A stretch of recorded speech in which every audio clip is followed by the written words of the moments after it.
Good morning, everybody. Welcome back to the Doodle stream, where every Friday across Twitch, YouTube, and Facebook, for as long as I can, we spend 3 hours together while I attempt to doodle out your ideas and suggestions from the chat. I pick the theme, you pitch the ideas, and this is the very special monthly multiplayer edition of the Doodle stream. So I do have a guest artist on with me today, which I will introduce in just a moment. Before we dive into the doodles for today, I'd like to remind you guys where you can find me outside of our time here together. You can find my... Oh, sorry. I hit the edit button instead of share. You can find my website at kevinahinkle.com. That is also where my store is if you'd like to purchase items from me. You can find me on social media at MrHinkleDraws. If you're new here, don't forget to hit the subscription button if you're watching on YouTube, or the follow if you're watching on Twitch or Facebook. Hit all the likes, hit all the thumbs up, all the hearts, as many things as you can find to validate my entire career and existence as an artist. That would be very appreciated.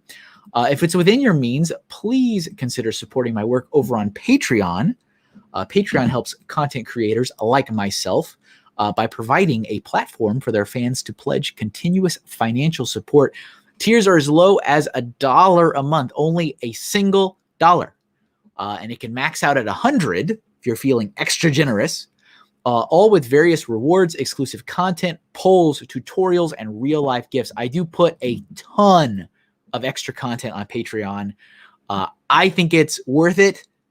But, of course, if you disagree, please let me know. I would love to have feedback about Patreon, because I keep losing people. People keep jumping the ship, and it's sad. And I want to make sure that there's not something I am doing that is causing people to bail. That is not just, financial struggles.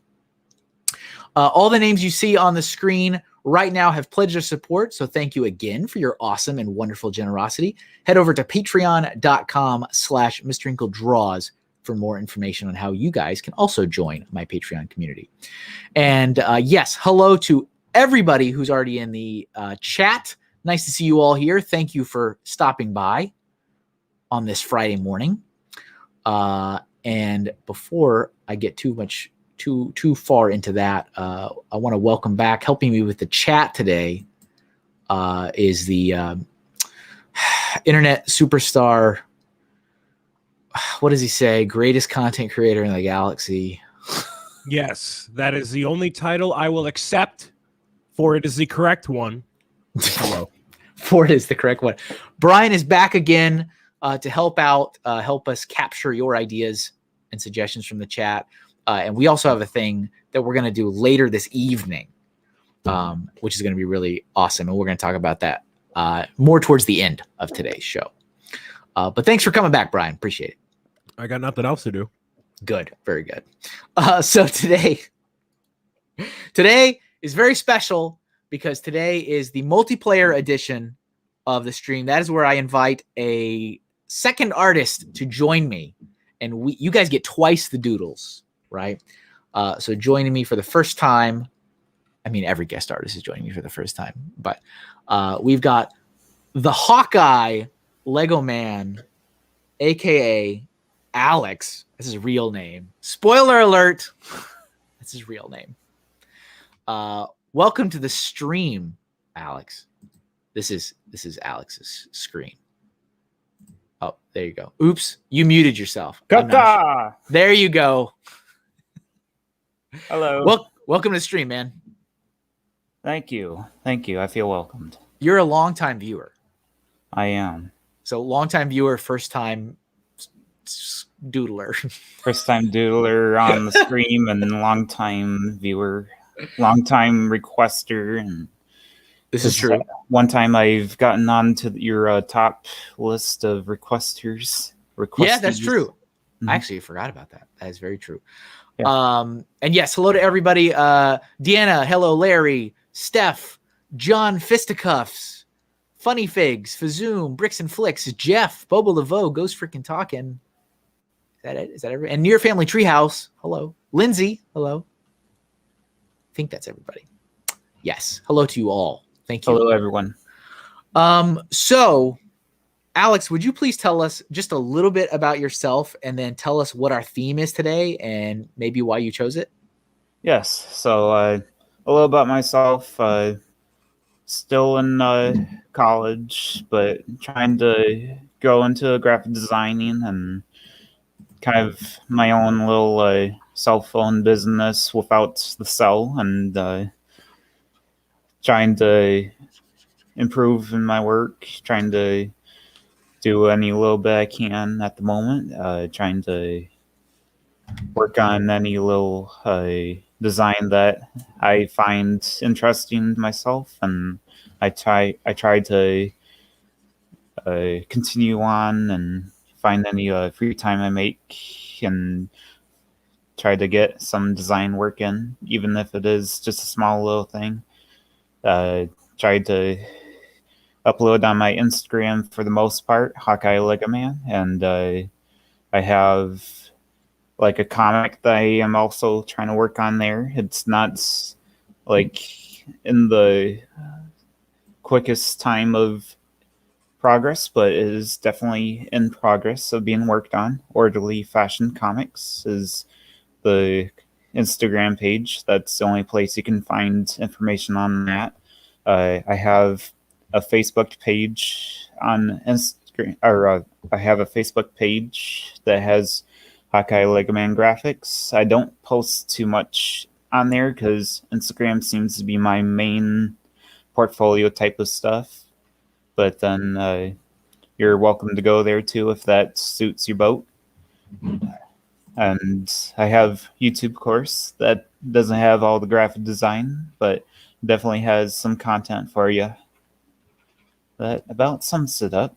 Awesome. And I do have links in if you're watching on YouTube, I've got that in the description. If you're watching on Facebook, I think that's in the description as well. If you're on Twitch, there's not a description. but yes, just go ahead and do it. You could just find them. You could just find them. Put some effort in. Okay. Jeez. Hello, Cranky Bricks. Nice to see you again, Cranky Bricks. And what's our theme today, Alex? What are we drawing? So surprise is nothing out of a movie or anything that you would normally see, more or less at least, is moods and emotions. And this theme is basically what are you feeling, or reactions, basically. So you could say, I'm feeling so-and-so, or I'm in a good mood of being this. Yeah, it's awesome because, you know, we do tend to do a lot of movie stuff and pop culture stuff, and that's okay. I mean, there's nothing wrong with drawing that kind of stuff. But it's fun to take a departure every now and then and really try to push yourself to come up with I mean, it's at least difficult for me to come up with other themes that are not just out of the box ideas reliant. So thank you for coming up with that. To celebrate, I have drawn a pop culture character from a movie. It's all a big stunt. It's all a trick. But yes, I think it's a great theme. Thank you for joining me on the show today. Thank you for picking that theme. I tend to let the guest pick the theme because you're the guest. You know what I'm saying? Like this is your time. But we're going to be going back and forth and picking your ideas and suggestions in the chat. So if you're new here, just throw them out there. We do collect them. That is the main reason that I've got Internet Superstar here. Brian, he can copy and paste stuff for us. So don't get lost. No, I'm here to fill the void of silence while you're focusing on drawing for the both of you. That is a very integral part. Yes. That is a very integral part. And since I am the MC, that means I get expedited VIP 1-day priority express mail shipping to my suggestion. At least one. At least one. That is true. That is tradition. That is tradition. I do tend to give the person who helps me out on the stream at least one, doodle. I think that's more than fair. Right. Can we now hear me out on like why I'm suggesting this one to be first for a couple different reasons. One, we want to get the moody stuff out of the way first. Okay. Secondly, this weekend in New England, Memorial Day weekend, you got family gatherings, you got outside, Everything else is going to downpour rain all weekend. So I thought for a good emotion would be the emotion of you looking outside and seeing a rainy day, just someone who's bored or just looking out and seeing rain and just bleak. I like how Cranky Brick says, does that mean Brian gets to veto our suggestions? Yes. I mean, he's the gatekeeper Yes. of the suggestions. A guy just saw a ghost and he's terrified. Yeah, that's a pretty good one. And yes, Alex is working. This is his screen, so he's got the thumbs up there, like the stream. Appreciate that. And so I'll try to switch back and forth. Obviously, Brian can poke me if I have shown you guys one screen a little too long, so you don't know what the other person is working on. So we can go back and forth. But yeah, that's not a bad suggestion. What do you think, Alex? I think it would be a good start. Especially, like a good start. Seems to be a good mood right now outside.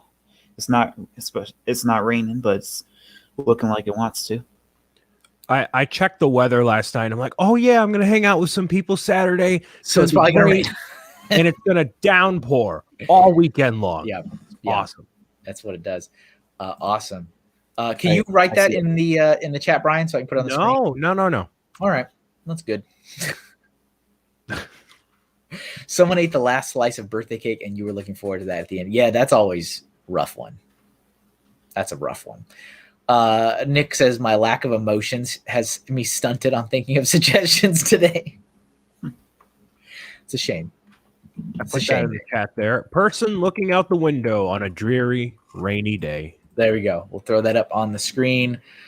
And so I will leave that on Alex's screen for now. And guys, Alex is the guest, so please feel free to ask him any questions if you want to know a little bit more about him, what he's doing. And Alex, please, as I mentioned before we started, you are more than welcome to promote anything that you're doing or working on as you see appropriate. All right, sounds good.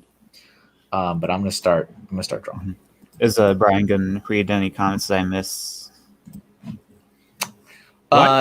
Yes, if something specific comes by that we miss, and I'm looking at the chat too, so I'll make sure to read. So you don't have to worry about the chat. Okay. Don't worry about the chat. Just be in your zone, sweetheart. Just draw your heart out. We'll take care of the rest. Thanks, darling. You're welcome. That's an interesting one. In here. Hold on. There's a lot of anger. There's a lot of angst in here. There is. People happy. We've had a really bad year and a half. Let's just buck up a little bit, Yep. My partner's cheating on me. The last part of the cake was eaten. The last slice of pizza. Come on. Hangry. I know there's a lot of anger. There's a lot of moody people. You people gotta buck up. Oh, man. So how's your Friday, gentlemen? How we feeling? Quite literally because of emotions. Yes. Yeah, go ahead, Alex. Mine's doing pretty good. I can't say it's anything specific besides the stream so far. It's just wake up, get ready for a stream. So wait, what do you do? I don't get out much. Why? Well, you're in college, right? Didn't you say you're in college? Yeah, I don't do summer once. I'm already out. Oh, you're already done. Okay, cool. Yeah. Yeah, so you should be at the clubs. You should be at the club. That's the default. Nah. That's where I go on the weekends, every weekend. Mm-hmm. Every single one. I'm going to try to get together and do some disc golf sometime this weekend, I think. Nice. Yeah. See, that's fun. You're a fun guy. Mm-hmm. You go out, not to the clubs, but you go out. Right. I am not a club person. Neither am I. I didn't say a nightclub. I just said a club. It could be like the D&D club, the chess club. You know what I think about when I hear D&D club? I think of those like secondhand game stores you go to that are not a GameStop, not a, like it's mom and pop, and they always have the area in the back where people are playing like Magic or something. You know what I'm talking about? Yes. I think that's what I immediately think about. And you always kind of like, you're curious, so you kind of look over, but you don't want to like get roped into anything. So you're just like, I'm going to look at this game on this shelf right next to this. Larry in the chat said, I'm telling people to buck up, says the guy that suggested Dreary. We're getting this out of the way, Larry. we're going up from here. We can only go up from here. Let's see. Ray says, Hawkeye, are you live vectoring? What's that? I'm going to say yes. That's what you're doing. Yes, he is using Illustrator, which is super cool. I use Illustrator a lot. That is my main program of choice. And yes, he is going to be using Illustrator. You might see a lot of shapes. And that's okay. So for me, doing pretty good. It's going to be a long day. That's okay. That is all right. I'm looking forward to it. My wife graduated college yesterday. Nice. So that was awesome. We did a nice, cool ceremony in downtown Hartford at the Dunkin' Donuts Stadium, which I've never been to. I mean, I've heard all about it in the news forever and ever and ever, but never gone to it. That was fun. Tomorrow, my younger son has Cub Scouts at 9 a.m, which is a little like, all right, okay, 9 a.m. on a Saturday. All right, it's fine. Yeah, but you get it out of the way for the day, and it starts off with him having some positive, energy from that. It's true. It's true. Saturdays are always really long for me, though. Yeah. Because as I've mentioned before, Mrs. Doodle, thank you, Larry, and thank you, Deanna. So I like cram all of my like errands and chores for the week on Saturdays, and that's just how I do it. Now, hold on. Whose fault is that? I mean, it's mine. Yep. And I always go back and forth going, maybe I shouldn't do this. And I go, no, but I also like the fact that it's like, I don't have to worry about it almost all week long. I would like to publicly acknowledge that before Deanna retracted her comment, she said, congratulations, Mrs. Connecticut instead of Mrs. Hinkle. Oh, that's awesome.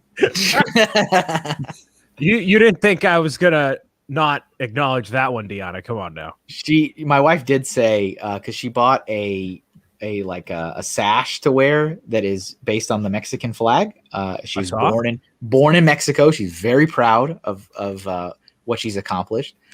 And something that I also find amazing, and that I actually forget about it all the time until she reminds me. My wife was born in a village in Michoacan, and she did not have floors. They had dirt floors in her childhood home. Then she came to Texas when she was 3, I think. But she has memories of her as a little girl having to go fetch water at the stream, like with a bucket. And so she's like very, very proud of what she's accomplished in her life from that. But so yeah, she got a sash to wear that was based on the Mexican flag, and she said that she's going to keep it and like rearrange the orientation of it and be like, now I'm Miss Mexico. I was like, I don't think you can just walk around like that. I don't think that's quite how that works. She's like, yes, it is. This is how it works. Yeah, I wouldn't mess with a woman on her graduation day, Yeah, no. She's like, yep. This is it. Yep. This is how it is. Oh, but yeah, like I was saying, I just do all my stuff on Saturday. So I do grocery shopping for the week on Saturday. I do laundry for the week on Saturday. I mow the lawn on Saturday.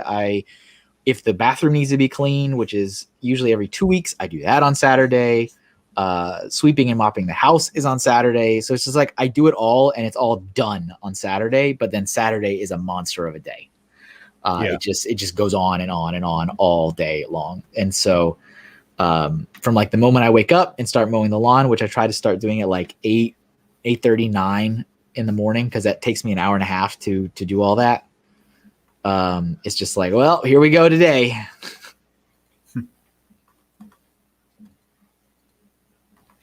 So here's my. Let me switch the screen. I was drawing the kids from the Dr. Seuss Cat in the Hat book Nice. because that's what I thought of them, like looking out the window at the rain. That's a good idea. So my stuff might not even be culture. But yeah, I've yeah. I mean, there's probably going to be some bleed over for sure, which is okay. It's fine. Yeah, my wife only has like I think 2 or 3 photos period of like her childhood home and like her grandmother at their house in the village, and it's just like a trip. Like they're also like, you know, really bad quality photos and super blurry and all that, but yeah, she's like, yeah, no, we didn't have floors, and they had pet chickens, and she was like, and it was like my best friend until we had to cut its head off and eat it. I was like, oh. Thank you, Larry. I think it was who just said it over here. Lindsay said, "Oh, that's such an amazing story. Someone should write an inspiring children's book about it." And then Ray's like, "Yeah, I don't know who would illustrate it though." Yeah, that's true. Actually, that is a good story. And you know what? That makes for like a perfect story too. So like when you actually write the book and it's like, oh, me and my wife, we did this book together, and you know, we're a family and we celebrate the Mexican heritage of, you know, it writes itself. It's beautiful. It does. It really You're in does. the parenting magazines, you know, the moms love you. It's great. What's funny is you know, illustrating kids' book is kind of one of my things I wanted to do this year. I don't honestly know if it's going to happen this year because this comic is going to be a beast. But it's going to happen. And I've been thinking like, oh, I'll have my younger son come up with some funny story and I'll do it. And I keep bringing it up to him and he's like, I don't want to do that. I was like, what kid doesn't want to like come up with some goofy story and his dad will illustrate it? He's like, not about it. I'm like, whatever. Get out. Nah, kids don't write good. So you no, they don't know what they want. Okay. If there's anything I've learned. So come up with something else. You'll do it. Yeah. Exactly. Oh, John Fisticuffs. I was so confused about. Yeah. So yeah, just in case you're confused, I stream to Facebook, YouTube, and Twitch. So if you're like, who are you talking to? There might be a section of the chat missing. Sorry. I apologize. I pay for this premium service, so I'm going to use this. One of these days, though, I will condense it. That's still kind of on my list of things to do eventually, is to kind of condense where the streaming occurs. And that will most likely be over to Twitch. But in the industry, we call that consolidation. Yeah, it'll happen eventually. Just haven't had like a major, you know, reason to do it. There's no multi-million-dollar exclusivity deal, you know. Yeah. Okay, I think I'm content with my doodle. I'm almost there. Yeah, no, don't rush. You do what you need to do. Ray says, baloney. My kid has great stories. She sneaks out every night to fight monsters with other kids, and they have a pet robot. Well, Ray, I think you're a little biased. Let's, you know, have a little self-awareness here. Bobo Laveau, he slums it and streams to other platforms. He has already said Twitch is the best. I mean, let's not play favorites here, ladies and gentlemen. But oh yeah, Deanna said kids tell the best stories. She's also biased. Hello, they're all biased. They're all biased. They all have. As somebody who deals with children but does not have children, I can tell you, you can have all the parenting advice. That your kids are angels and they're awesome. And I have new merch coming out June 1st. You should buy it. Well, I would say that's what you call a segue, but it wasn't a very good segue. So it was something. That's called a shield marketing ploy, everybody. That occurred. Yep. That occurred indeed. Oops. No, stop. Get out of here. Get out of here. They're all biased, says the guy with no kid. Yeah. Yep. Very subtle. Yeah, Keep breaks. for someone that doesn't deal or doesn't have children of his own, I deal with a lot of kids, not unfortunately, but You more do. than you You would deal think. with kids a lot. You deal with I do. kids like quite a bit. It's kind of amazing. It's kind of incredible, right? Yep, here's my so that's done.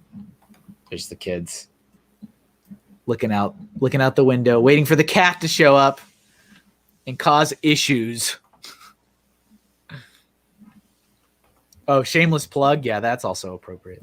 That's a good phrase.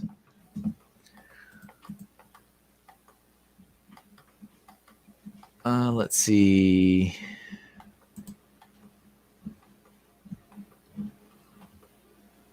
Brian is an unintentional child programming star. Yeah. I mean, you sure? Slightly intentional. Slightly. Yeah, hey.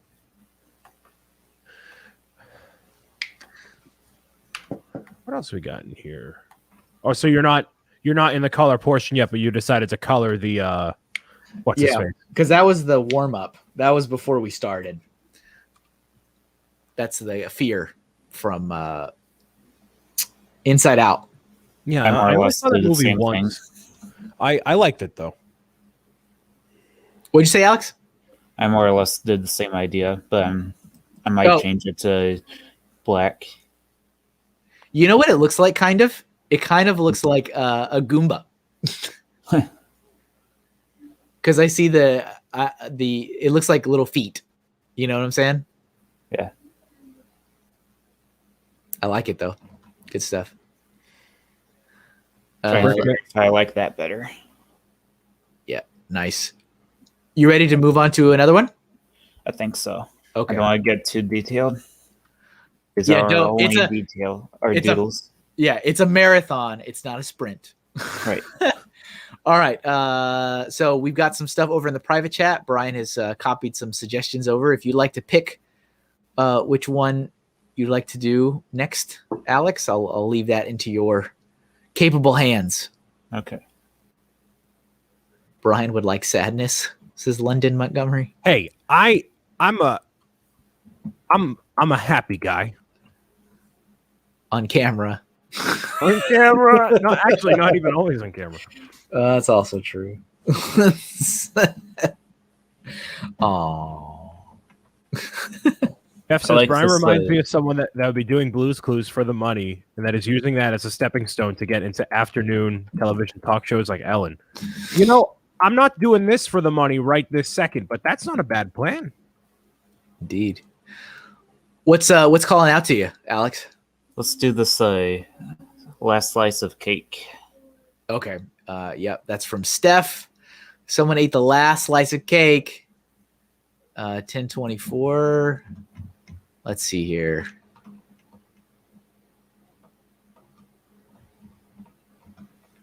Let's see.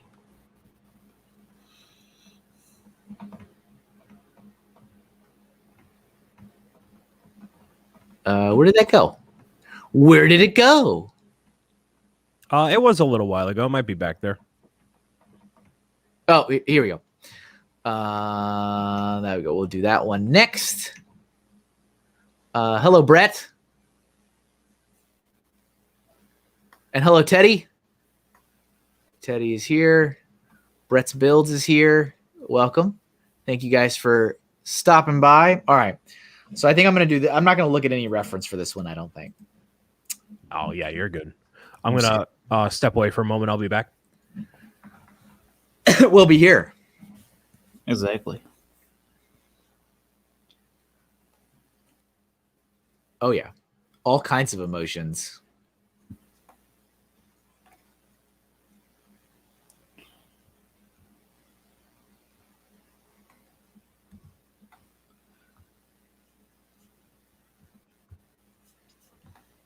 So how have you been doing art your whole life, Alex? I would strongly say so, yes. That along with I've done it with doing like the graphic design and Doodle basically my whole life because there were these Microsoft computers that were at this homeschool group that was at that met up at Fridays, and you get to make your own like paints designs on the paint program. So it was like you got to doodle on that whenever it was free time. So it was pretty fun to do that.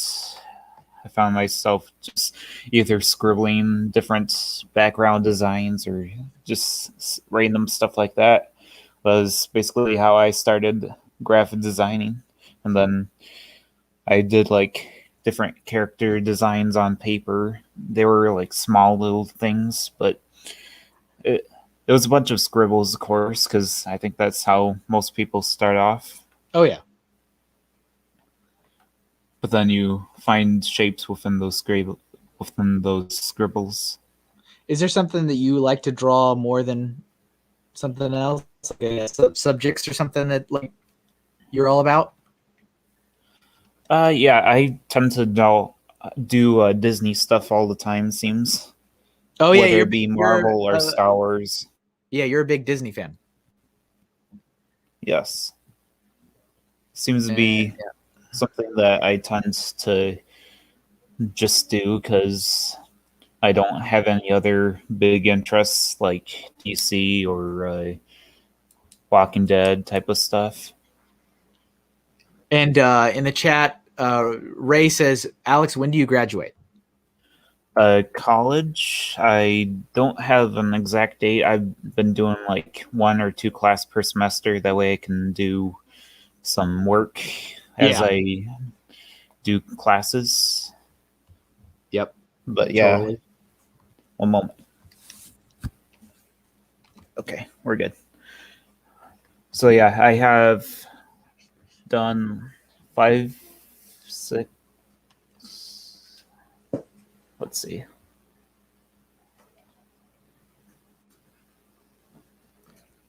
What's up, Reed? Hope I've Casco's done here. about 5 classes, it seems, but I feel like I've done more than just 5.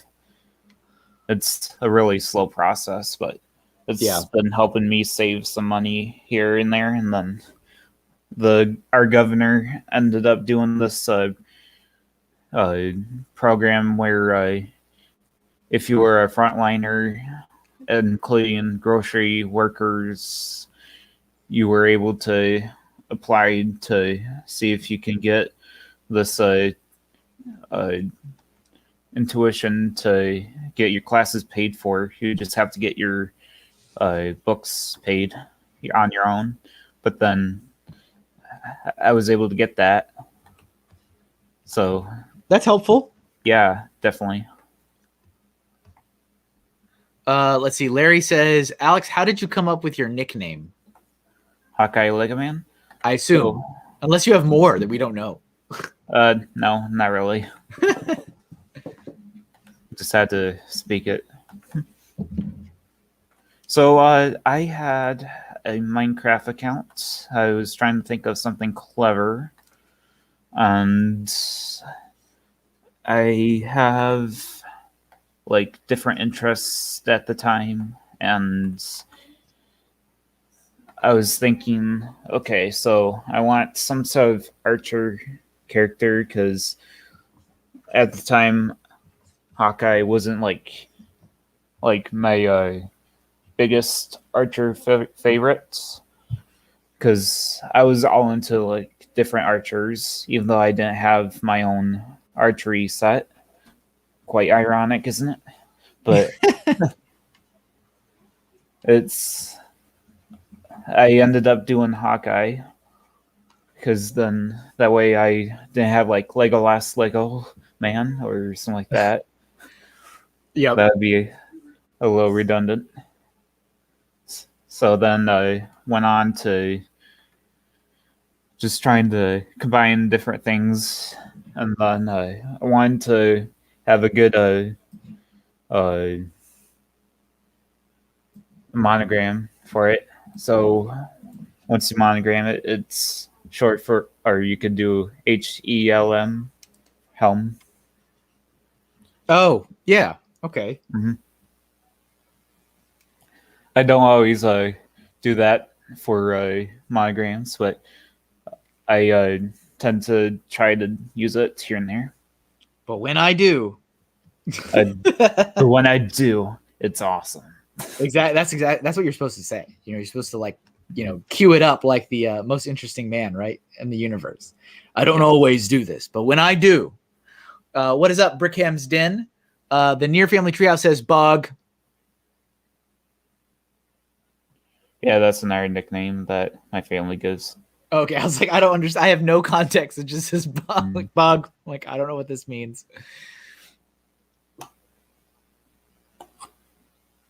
Let's see. Steph says, I bet someone out there exists, Legolas Lego Lassie, and I want to be her friend. They're probably. I need to figure out which direction I'm going with this one. I don't exactly want another pouty, but let's see. I'm basically not doing any reference. Oh, that's fine. That's more than okay. You do however you feel like creating. Oops. Whoops.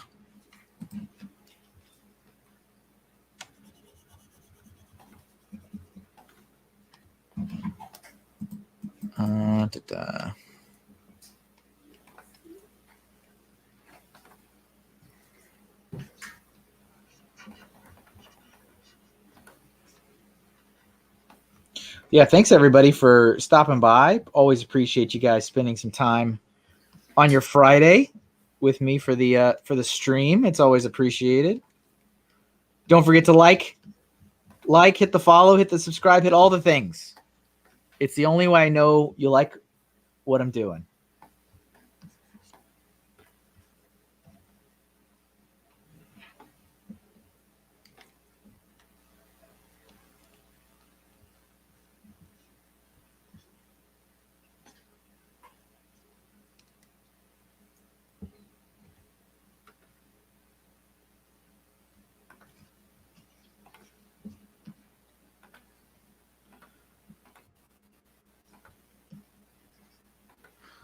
Let's see. Thank you for the follow, John Fisticuffs, over on Twitch. I appreciate that. Let's see. We call our eldest son Bug too, says Lindsay. Oh, look at that. Yo, dog, Nice. when the new decals drop in. I assume you are talking about the dog stickers as soon as I get them in. So probably a couple weeks. These dog stickers are a hit, Kevin. They really are. They I was just thinking the level of engagement is really high on them. People are definitely crazy about their pets. That is for sure. I'm going to say this on your behalf, Kevin. Everybody listening and watching right now, if you like those pet stickers and you are wanting to support Kevin, you better buy them. All right? Yeah. Let's make sure that you put your money where your mouth is. If you have a favorite pet that Kevin has drawn, you're like, oh, I have to have it. Yes, you do. Go out and buy it as soon as they're available on his Etsy shop. All right. Cool. Yes, you do.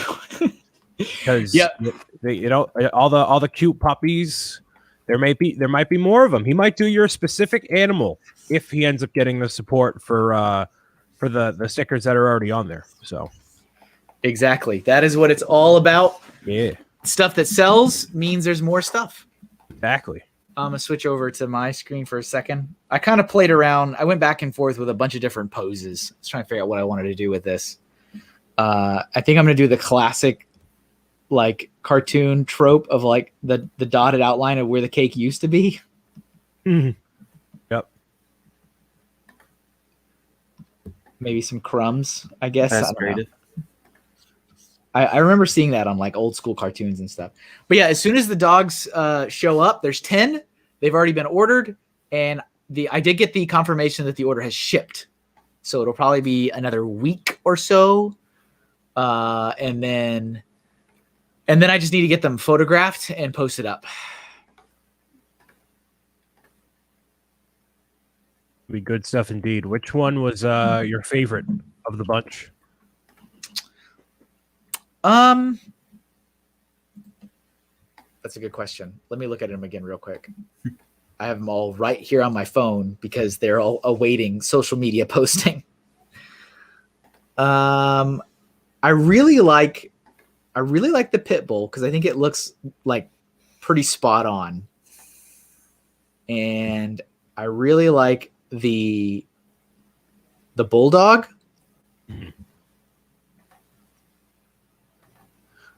The two that I think, no, you know what? I'm not going to fall into that. I'm not going to criticize it because then other people will see the things I criticize and I'm not going to do it. Yeah, no. I'm not going to do it. But I'm pretty happy with them. So let's see. Can someone drop the Etsy link in the chat? The one in the description is not working. Oh, that's so annoying.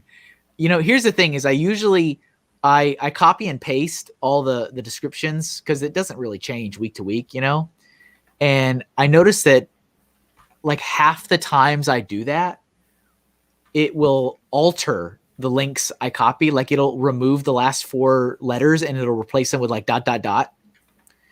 And then of course, then the link doesn't work again. And so then I got to go back in and re-edit and like put the letters back in at the end of the links, which is just really obnoxious. I don't know why it does that, but thank you, Brian, for throwing it. It is etsy.com/shop/MrHinkleDraws. You got annoyed with me and you don't remember that? No, I do remember that. I just needed to look at them to see what was my favorite.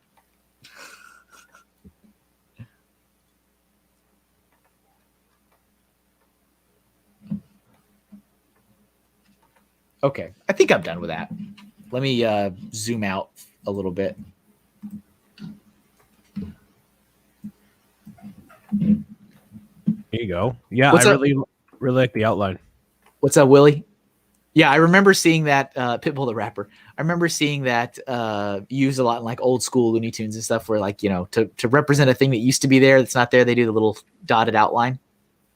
That's perfect. Nice.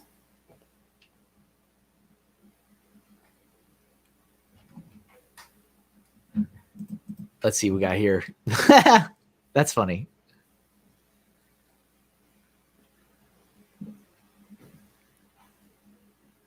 Basically, it's like one of those cartoons where you have it looking past the plate.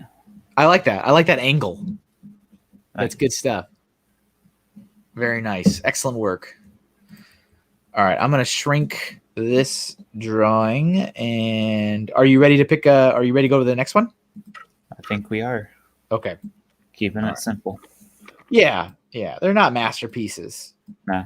This is not masterpiece. Don't plan on printing these, selling them, all that, unless there's a really good one. Exactly. Never say never, man. Right. just wait till the opportunity. But I didn't. I just said I don't plan. All right. Okay. I'm going to pick the next one. We'll go back and forth. Yes. Let's see. What do we got in the private chat? Yep. We need more suggestions. We do. We need some more suggestions, folks. We don't have a ton of them today. This one I think is a more difficult one to make a suggestion for until you see it in motion. So now that it's actually there, I think people will find it a little bit easier, hopefully at least.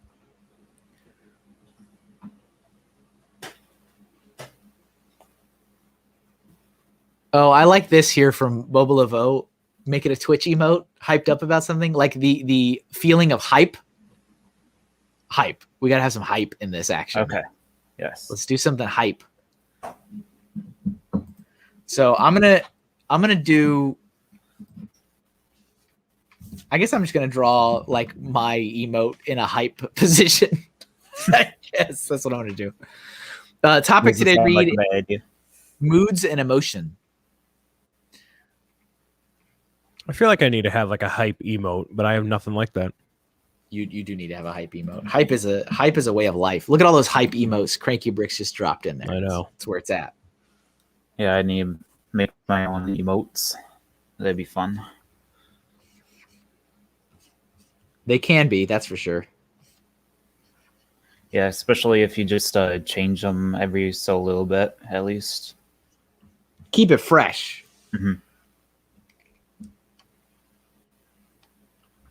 It's definitely nice to have like a branding refresh. It gets a little annoying when you got to reorder everything, but Yeah, it's like yeah, I still have business cards from my original logo. I'm still using those. yeah, it's like I don't want to like be wasteful, but I also don't want to be, out of sync with my brand and stuff. So Yeah. it's kind of like, yeah, there's things. Look at all the hype, all that hype. Look at it. There it is. All right, I'm gonna switch you guys over here. You can watch me draw a little bit. I want to try and make emotes, but I don't use my Twitch. This is right. Yeah, I mean that would make a difference. Oh, look, there's a pink cone. Okay. Well, Ray, if you want to practice making Twitch emotes using my likeness, we may be able to talk. I guess I need a hype emote. If you want to practice using mine. Basically. Don't be that guy, Brian. What do you mean? Don't be that guy. No, by practice, I'm not saying do it for free. I'm saying Money's involved? Yeah, of course. Okay, all right, I feel better. No, I'm not. Kevin, when have I ever? I know, that's why I was a little shocked. No, I meant like, practice what? you want to work up to yours, of course, but do a couple for me and then whatever. No, of course not.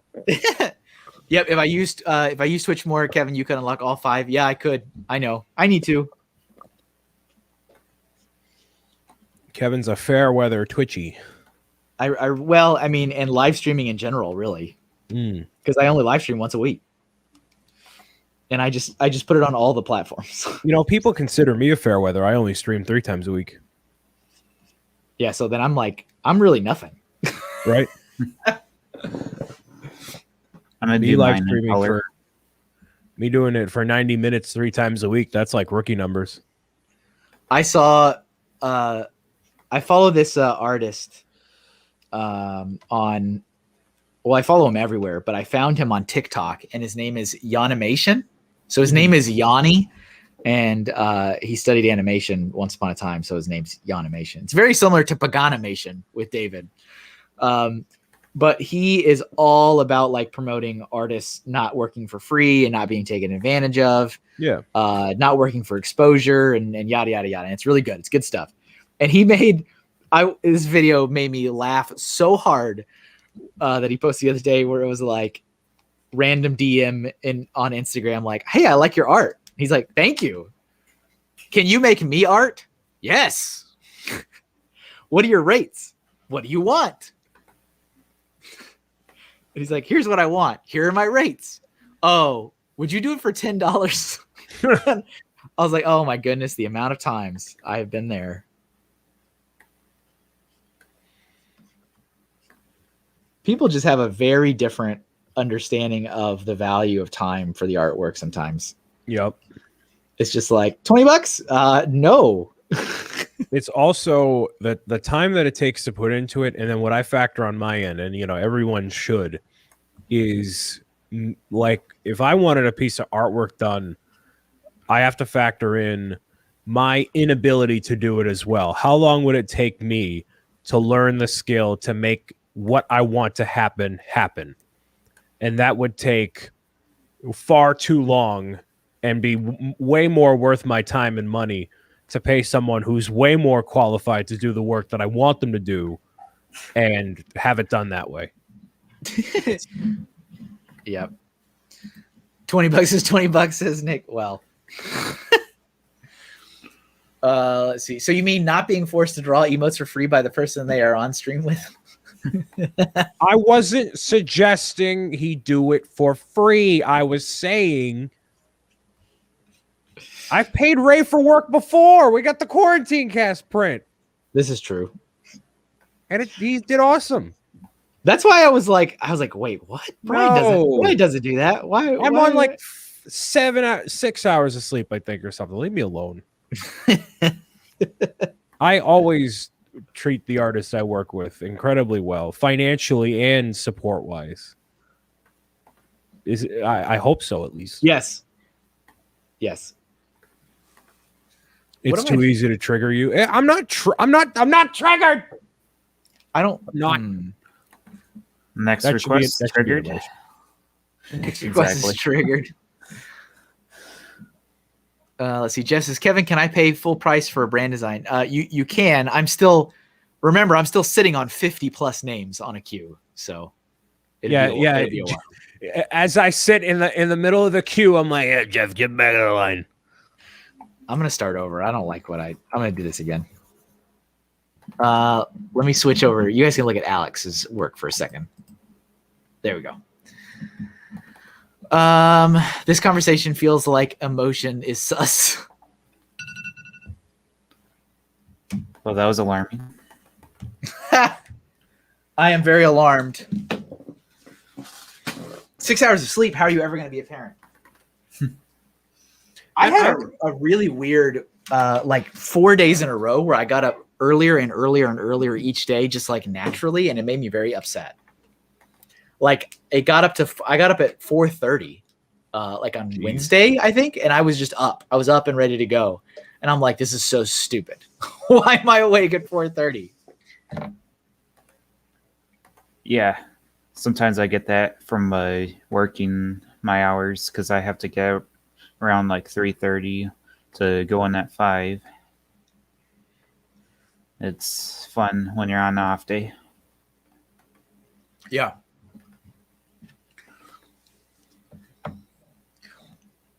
Yes, indeed. Cranky Bricks, I've commissioned something from an artist who is a teacher, and I have to wait for the school holidays till she draws it. Yep.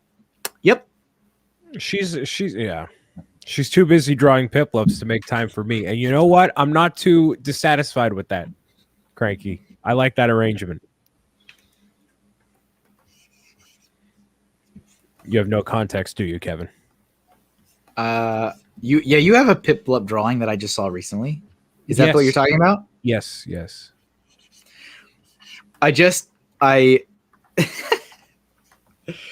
I recently hit you up with a bunch of likes and stuff. I don't know if you saw that.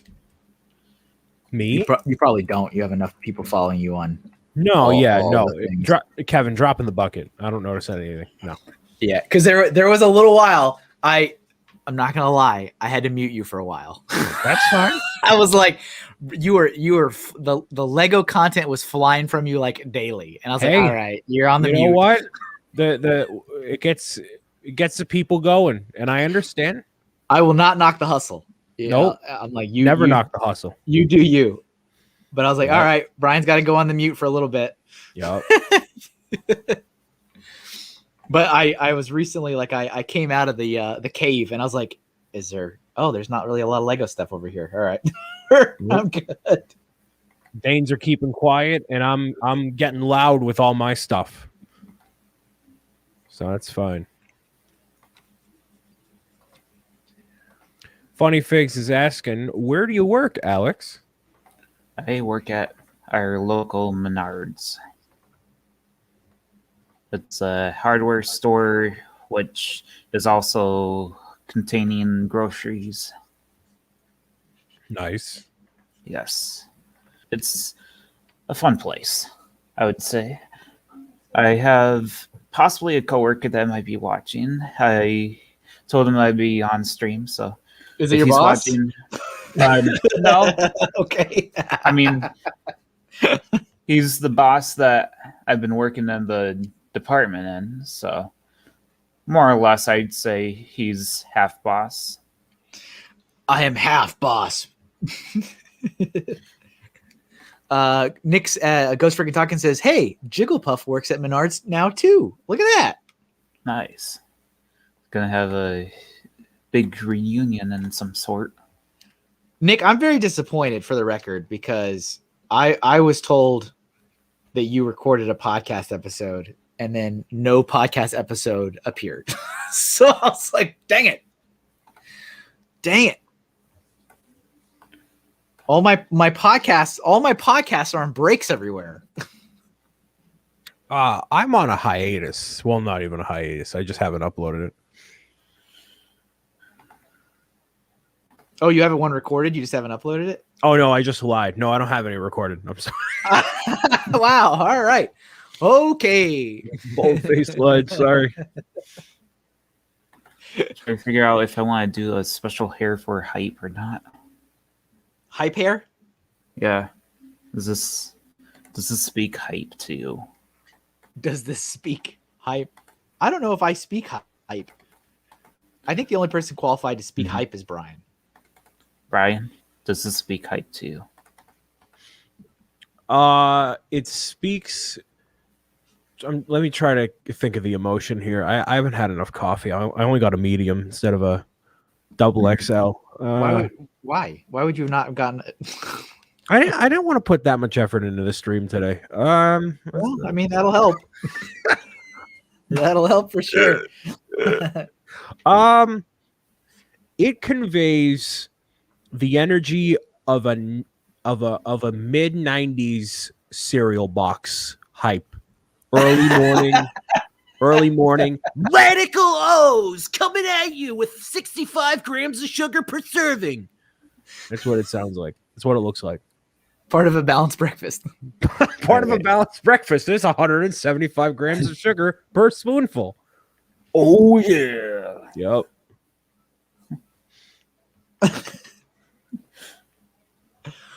Kind of like the Kool-Aid guy, basically. Oh, yeah.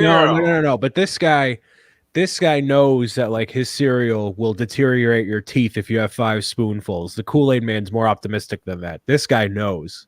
Like, hey, buy my really unhealthy cereal, kids. Yes. As a kid, watching those shows or those commercials for cereals and stuff, I remember seeing that last product placement scene where you see like the bowl of cereal with like a half of a grapefruit with a spoon in it and like a little small plate of like the 2 triangle cut toast slices. And I'm like, who has this full breakfast like this? Really boring people. I'm like, I don't, my breakfast doesn't look like that. Whoa. Apparently people really like that voice. Well, thank you. I got to put together a voice actor demo reel. Not that it's all about crazy voices like that, but I should do something like that. A lot of things I got to do with my life. I feel like I want to do one too. You're the guy that never slows down though. Why would I slow down? I mean, because the wheels will fall off eventually. That's complacency, Kevin. All right. Well, keep it right until the wheels fall off. We don't play.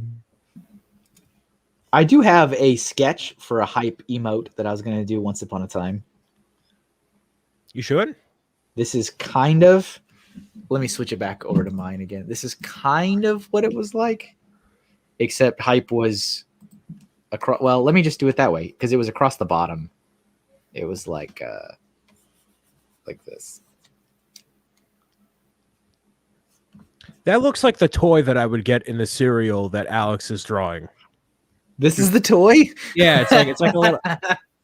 With every box of Alex O's, you get a little Hinkle. Wow! And then it pops out of the box. Like, and then it's all about the scream. Wow! Right. That's your scream popping out of the box. What? Oh, speaking of scream, Can I say how upset I was that I started watching Mortal Kombat on HBO Max, and then I had the last 30 minutes, and then HBO Max pulled it. I don't know why they pulled it. And I was like, okay, this is a Kevin mistake, right? I did something stupid, or maybe I switched the profile. So like I logged out, logged back in, closed the app, did it all. And eventually I went online. I was like, am I crazy? And they were like, Mortal Kombat offered via HBO Max for the first 30 days while also in theaters, which ends May 20 something. And I was like, that was yesterday. I was like, I can't believe that I didn't get to see. I mean, it's not like it was like a life altering movie, but like, come on, it was the last 30 minutes. Like, it's the end of the film, and I didn't get to see it. I'm like, this is so stupid. I was very angry. I was like, we're just about to have like something big's about to happen. Yeah, the We fi- movie's gonna end Like finally. we finally got everybody together, and like there's gonna be a thing. Like there's gonna be a fight or something. Nope. Guess I don't ever get to see that. Because it wasn't. YouTube. It just like, you know, it wasn't good enough that I'm like, oh, I'm gonna go buy a ticket now and watch it in theater. You know what I'm saying? Like, nope. I guess I'm just not gonna see it. I guess that's just how that's gonna go. All right, there's the hype. There's my hype. That's kind of like how it looked. I think it's like a 1.5-inch toy. It's like a super small little Hinkle. Yeah. Pops out of the box. You know what toy I completely forgot about, but then I saw online and I had a lot of childhood memories float back in was the McDonald's toys. Oh. No, McDonald's toys that were transforming, like the food transformed into like things. Yes. You know what I'm saying? Like the nuggets transformed into a robot and like the fries transformed into a robot. Yes. That was the best.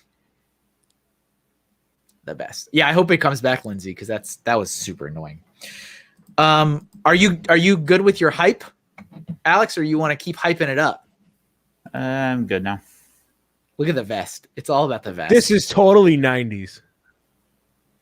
Yeah, McD transforming food were the best. You have those, Jeff? That's crazy. You have all of them? They should have put a warning up like you will not. Yeah, you know, I mean, they all have that. They all have like watched this before this date or whatever, but it's so small and like afterthought, you know? Like, oh yeah, it's gonna go away.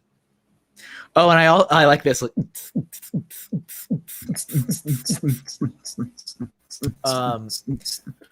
so you can pick the next one, Alex. It's back to your serve.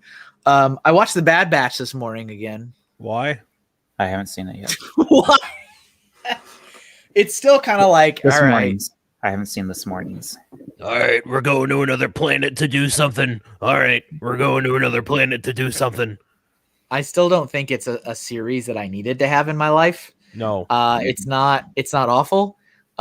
They do have a direct tie-in to Return of the Jedi in this one. And we have once again gained a backstory to a thing that we never thought we needed.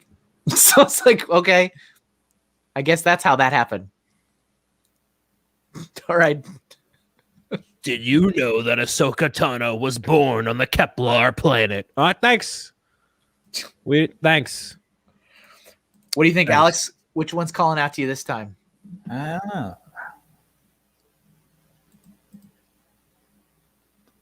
Yeah, we don't have. We've had Love come up a few times. Obviously, Hangry. Let's see. I feel like my private chat could be updated. It's a little, yeah. Wait, what is this one here? Feeling let down. Let's see.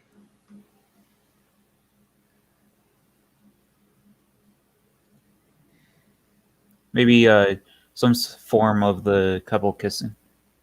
Couple kissing. Yeah. Okay. Yep.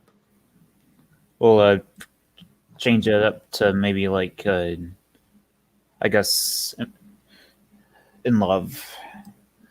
Oh yeah, cranky. Cranky is a good one. I Okay, think she's biased though. So you want to go with like the love angle, and we can interpret that however we want to interpret it. Yeah, let's do that. That way we can not necessarily the couple, but doing the emotion within the action. And love I've seen love in one way, shape, or another come up a couple times now. So yeah, I think I'm just needing to get out of the private chat and look at some of these comments. there you go. I'll put that on the screen. Put love on there. Just like a happy Dax. You always, I have drawn so many. Yeah. I was actually looking back recently, and I was like, I have drawn Jeff's dog quite a bit.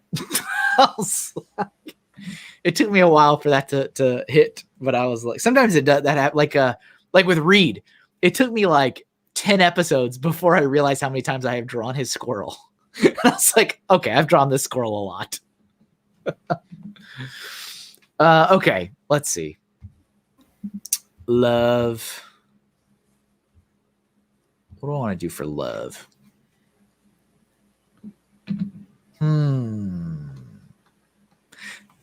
This one's definitely a little bit more of a thinker episode, you know? Mm-hmm. Like you have to think on each one. Right. Yeah.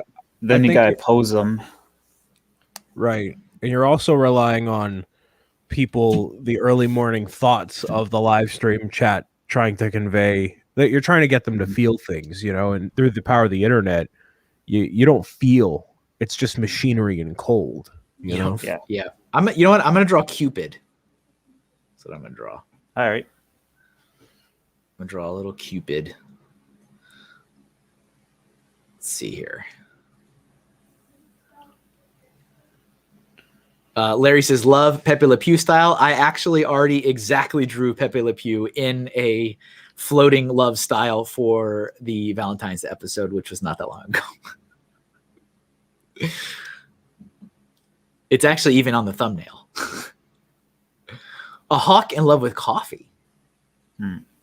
Nick, I don't have feelings anyways.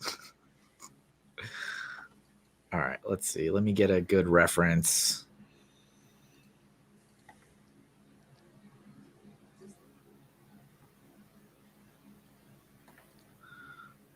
Oh, it's so interesting how different, the very different versions of Cupid there has been. Yes. Larry says rats. Yeah, it probably is why it came to mind. You should do the Cupid from the Santa Claus movies. That'd be fun. Oh, I don't remember Cupid being in the Santa Claus movies. Yes. That's It's like a full grown. That's a man. I know. That's a man.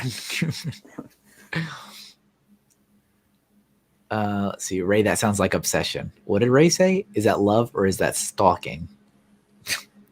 It's obsession. Oh.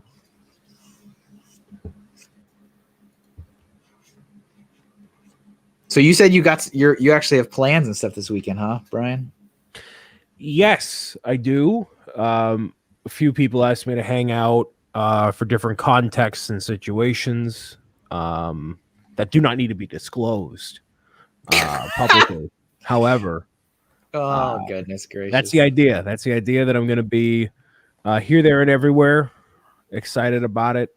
You know, trying to figure out. I was just thinking the other day, I don't know why, about how the way you phrase certain things sounds so like interesting. Yeah. Like, well, when you talked about this was a while ago when you were talking about not having a dog because of your living situation, and I was like, it's kind of a weird way to say that, but I mean, it's not wrong. And then, like, I think Flynn was like, why did you say it that way? I was like, yes, somebody, there we go. I was like, that's a weird way to say that. See, you have to be incredibly articulate with what you say on the internet, because then I try to phrase things in a way sometimes, because people ask so many stupid questions that I try to mitigate that by saying, this is exactly what I'm going to say. This is exactly what I mean. And that's that. I mean, I don't disagree with you. To mitigate any, like, well, what do you mean you can? Well, what if you just got a dog and brought it to the office? My current living situation does not warrant me to facilitate a dog in my life at this time. No, but you could get a dog and leave it outside. No, my living situation. Reaffirmation. It was still funny. You could just get a dog and put it on your roof of your car. Put it on your roof. There's so many different reasons. Just put it on your roof. It'll be fine. Well, if you put a desk, you put a chair next to your desk. Do you have a pet, Alex? I have a cat. A cat. Yeah. We're going to be getting a little puppy soon. I was going to say, you are not interested in the dog stickers. We've had a few dogs, and the circle of the life happened. That does happen. Mm-hmm. That does happen. So we're trying to get another Snoodle. We've had a fair share of Snoodles lately. There's Schnauzer Poodle mix. Very nice. Yes. They're fun. Really smart. There has been, in addition to the people that were excited about the dog stickers, there's been a lot of comments about like, okay, cats. Okay. Yeah. What's really funny is apparently I've awoken a collection of pet portrait artists Oh, who've really? all started like following me, which I think is more like competitive research than anything else. Like, oh, this is interesting. It was just really, really funny because I got all these artists that all like, that's what they do exclusively. They do like pet portraits and stuff. Mm. And I'm like, if you look at my account, literally this is it. This is the only like pets I've ever done on here. And I'm like, what are you trying to do? You trying to do some research?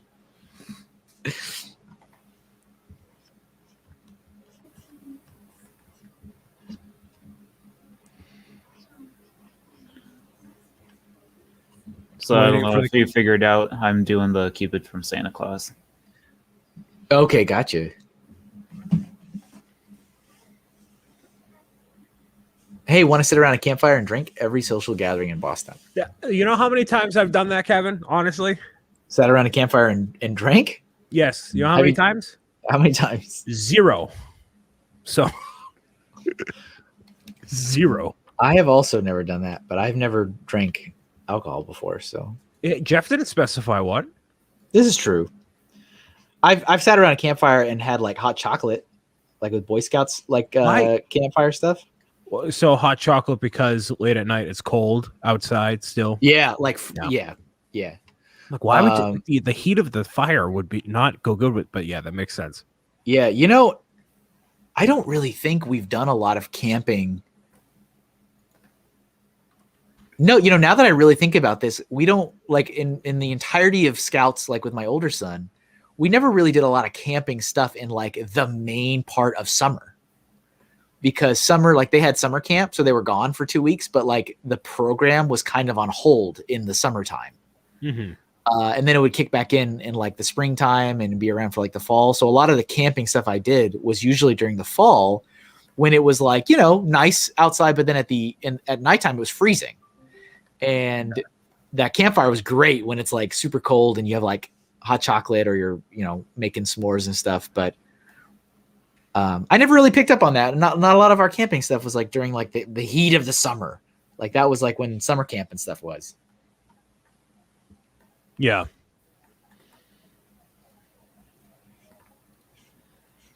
I always I despised camp so much. Summer camp? Yep. Did you go to summer camp? I did. A couple times. Because as a fat little mini Brian, I would sweat all the time. The bugs loved me. And it was hot constantly. All set with all that. No. Yeah, I go outside and I have mosquitoes all over me. Hate it. Do you know what your blood type is? Ooh, good question. I don't think I know that off the top of my head. What actually, what did it say on my license? Do you know what your social security number? No. Okay. So, I mean, what? The reason I bring that up is that I found out that, not that it's like a make it or break it, but apparently mosquitoes are super attracted to B positive blood. Mm-hmm. And I have B positive blood. And so that's a thing. But it does not. I figured it might say on my license, but no, it does not. I have no idea actually. I also like the fact that my blood is B positive. I think that's kind of fun. You like to be positive? Yeah, I try to be. It takes a lot for me to be off my game. Let's see. Ernest made summer camp look fun. He did indeed. Fat little mini Brian that needs to be drawn. When Kevin's done with all these poopy Lego commissions, he's going to do comics for all of his friends, and then Bricks O'Brien will be one of them. There's absolutely going to be Fat Mini Brian. It's going to be part of the origin story comic. The origin story? Yeah. Come on, Kevin. Be positive. Exactly. I like that. That's my blood type, so I can. Yeah, I don't remember. This was a long time ago because I was like, why? Yeah, mosquitoes just eat me alive, and really quickly, more than like anybody else. And so I was trying to figure out if there was any kind of thing I could find out, and that was something I this was years ago when I learned this, so I don't remember exactly where I learned it from, but that's apparently a thing. If you've got B positive blood. Cranky, the world is not ready for the Brian origin story. And apparently I'm in resolve. Yeah, did you clear that with my management, by the way?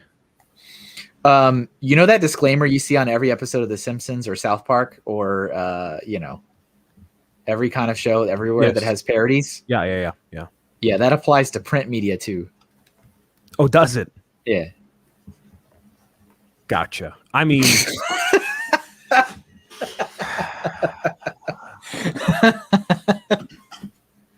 More people taking more money from me. Dang it. Oh, it's fine. What's it? They're like any likenesses are purely coincidental and do not whatever it says. I don't remember. It says what's up, Papa B? Any name or significance of these events happening, if it's any related, it's not intentional. Exactly. Like Exactly. Not if you're a public figure. I'm not. I mean, technically, I am, right? All of us kind of. Well, if you're putting yourself out there on the internet and doing stuff, you're kind of a public figure. You are indeed. Dang, you can use my likeness without my permission? You can't use Bricks O'Brien, the character, but my likeness, yes. But yeah, you know, actually, in relation to that, I did speak about likenesses of celebrities and stuff with my copyright attorney, and for the most part, it is free game. For the most part, there's some exceptions. You know, for like the super crazy people that like bank on their likenesses, which have gone out of their way to protect it in a million ways. But for the most part, yeah, which is why you can do like stuff based on political figures and historical figures and all that kind of stuff.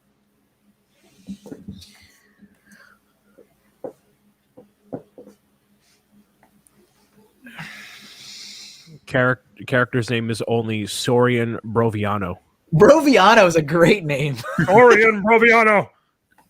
I am the Broviano. Sounds Sorian like Broviano, House of Brick. The legends were true. You do have. Indeed. I'm not too happy about this.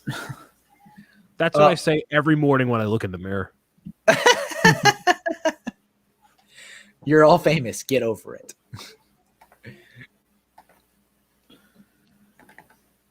Yes. Let's see if I can clean up.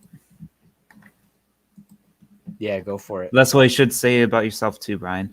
I just said, let's see if I can clean it up. And then very slowly you back away from the mirror and you say, nope, just got to accept it today. Take this down. Oh. Dun, dun, dun, dun.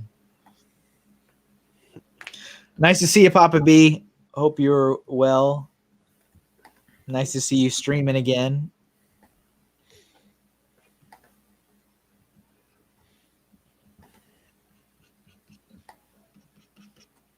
Speaking of Valentine's Day, Cupid, and all that, what's your guys' favorite holiday? Christmas. Oops. Whoops. Oh, hey, everybody. Whoops. Christmas. I'd say Christmas. That's my favorite one. Why? So I love everything about Christmas. I was born on Christmas Eve. Oh, okay. All right. Yeah, you remember my patron saint in which I was baptized is Saint Nicholas. Okay. I have obviously spent a great deal of time working with kids. I really like kids. I enjoy kids. I have kids. I just like the decorations everywhere. You know, I like the fact that people are nicer for the most part. I mean, not like, you know, out and about in the retail elbowing people to get stuff, but like for the most part, people are in much higher spirits. I just really like Christmas.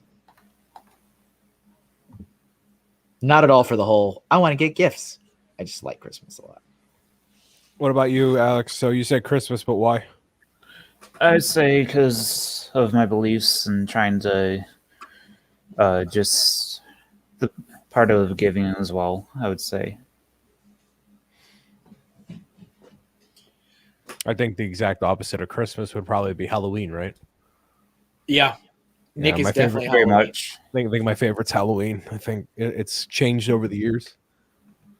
I used to be a big Christmas guy, but like, I don't know.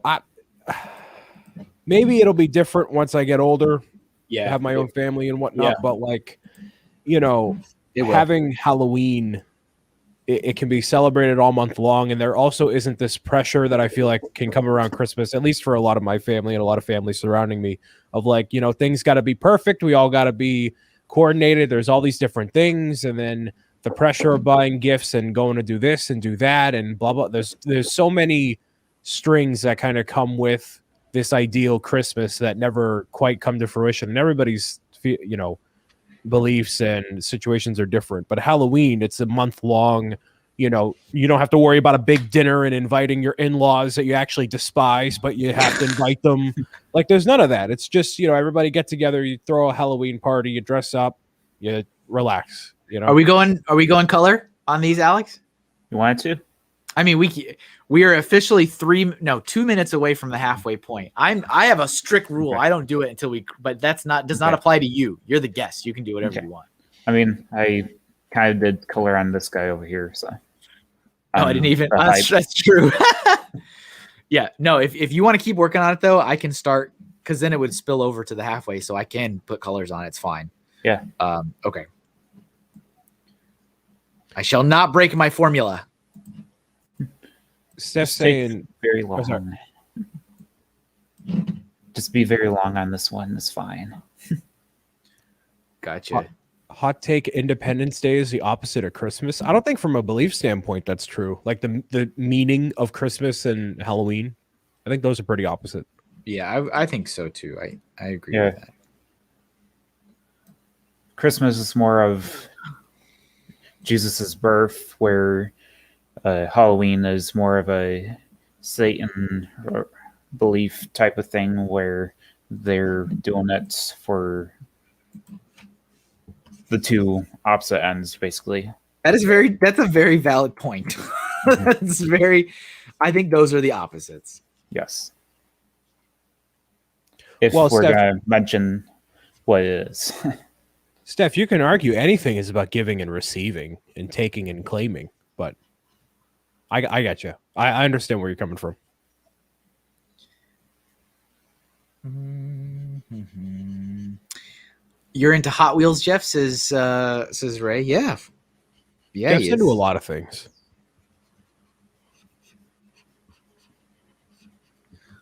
Technically, technically they're all pagan holidays. That's not the origin of Halloween at all, says Papa B. It really started when Tim Burton was in an air-conditioned studio in Los Angeles, and he decided that Jack Skellington was going to. That's exactly it. That is exactly how it all started. Ghosts and goblins, terrible. Yeah, exactly. It starts. The music starts kicking. Halloween. It's such a great movie, though. It is. In this town, we go home. I think Oogie Boogie is one of the best designed villains to ever exist in the Disney universe. Yeah, he like that creeped me out as a kid. Yeah. When I was like, whoa, he's got bugs in him. Yeah, his whole Yeah, being is bugs. That's come on for Halloween. That's pretty bad. I was like, whoa, he's got bugs in him. And it's all glow in the dark, and he's got like the casino roulette vibe. Oh, it's so good. It's so good. And you know, there's something about this character. Deanna's like, I can't stand that movie. There's something about that character who's like this crazy, ominous, terrifying, like the bad guy, right? Yeah. And then Jack shows up and he's scared of him. Mm-hmm. Like, yeah, he fights back, and then but he like legitimately is scared of Jack, and like even that is like even more unsettling. It's like, oh wait, what? It's like I remember being like, you know, taken aback by like, why is he scared of Jack?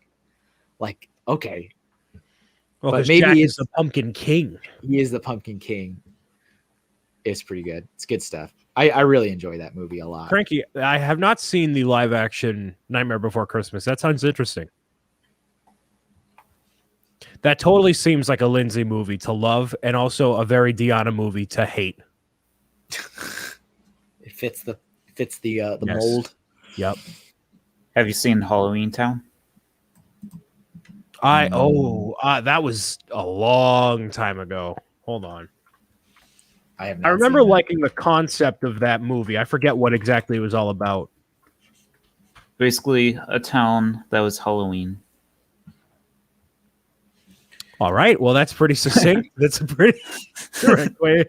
But there was a different way of like something special happened with the town, right? Yeah, the first one was basically, if I remember what the first one was, it was the grandma came over to visit the family who appears to be normal, but they're ancestors of witches, and the grandma's a witch, and she lives in Halloween Town. I hate when that happens. Yeah. Oops, grandma's a witch. I know, it's like a plot twist, right? It's the worst. Mm-hmm. I loved seeing in WandaVision they were in Salem, Massachusetts with the witch trial for Agatha. It was sweet. That was a nice little tie-in. I'm like, oh, I'm right there. I need to go do the whole touristy thing and do that one day. Oh, Kevin. Yeah, if you show up here, or even if you come like late September before the crowd show up for October, oh yeah. Yeah. You can hook me up with the recommendations and stuff. Yeah, I mean, if you go with the typical tourist stuff they recommend, you'll get like a good summary of all of it, and even just walking around the whole vibe of Halloween in Salem. My mother did it like a couple years ago. She went up there and she toured around and took photos and stuff. Okay, there's my Cupid. Nice. Just about done. Yeah, no, take your time. I'll look through the chat, pick up. Okay, I'll take my time. Okay. 2 hours later.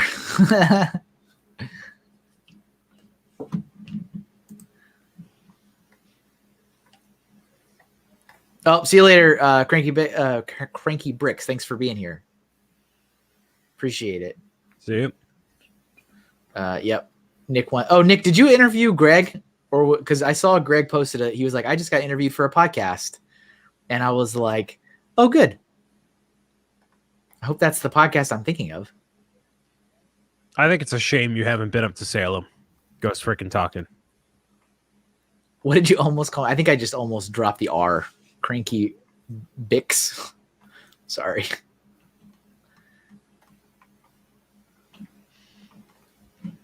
Let's see. Let me switch this over. Sweet Jar Jar Binks.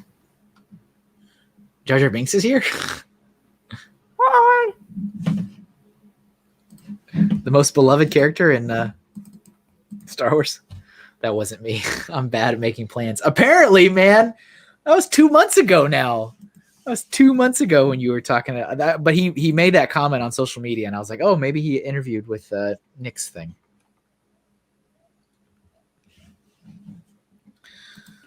Okay, just gonna color in the bowl and I'm gonna call it. Cool.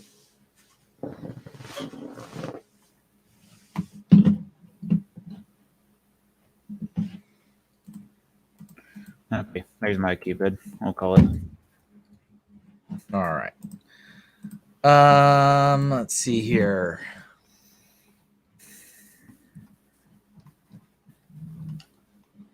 Okay, I want to go totally opposite and do angry.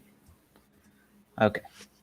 Or I mean angry and or hate. I'm gonna throw that in the chat myself if the stream will allow. Oh look! I was gonna say my picture is just a black square. Let's do something when you think of angry.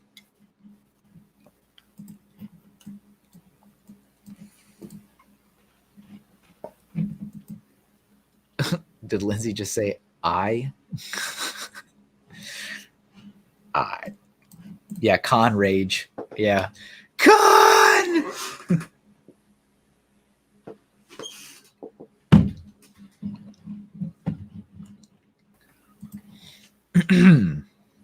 Let's see. Indeed. You know, I used to draw myself angry a lot during conferences. I was just thinking, I'm like, you know, like when I was doing like multi-day conferences and stuff, I used to draw myself screaming and stuff because it was always just so miserable.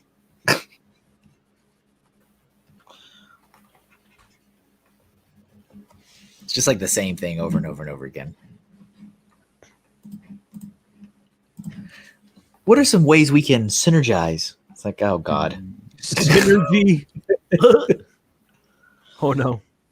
I just always hated that stuff because nobody ever listened. Nobody ever really changed anything. So we just found ourselves right back there the next year. Yeah. It's like, hey, everybody, did we learn? No. All right.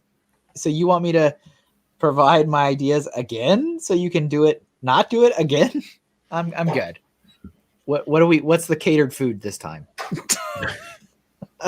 Is it Quiznos or Subway? What are we working with? Exactly. Nothing worse than a day of repetitive lecturing. That's why I'm surprised people still watch my live streams. Repetitive lecturing from what was that?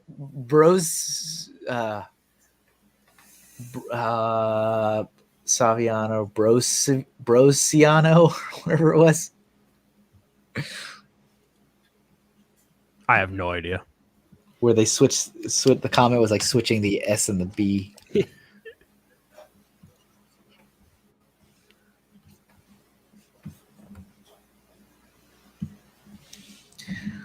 All right, let's switch this over.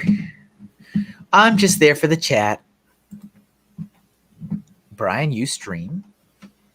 Not as often as I should. I don't work hard enough. You are definitely not a person I would say doesn't work hard enough. Hey, thanks, man. I'm putting on a good front. Oh, all right. It's all fake. It's all a facade. It's not real.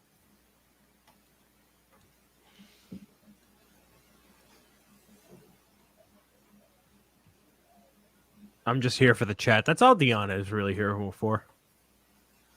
That's really it.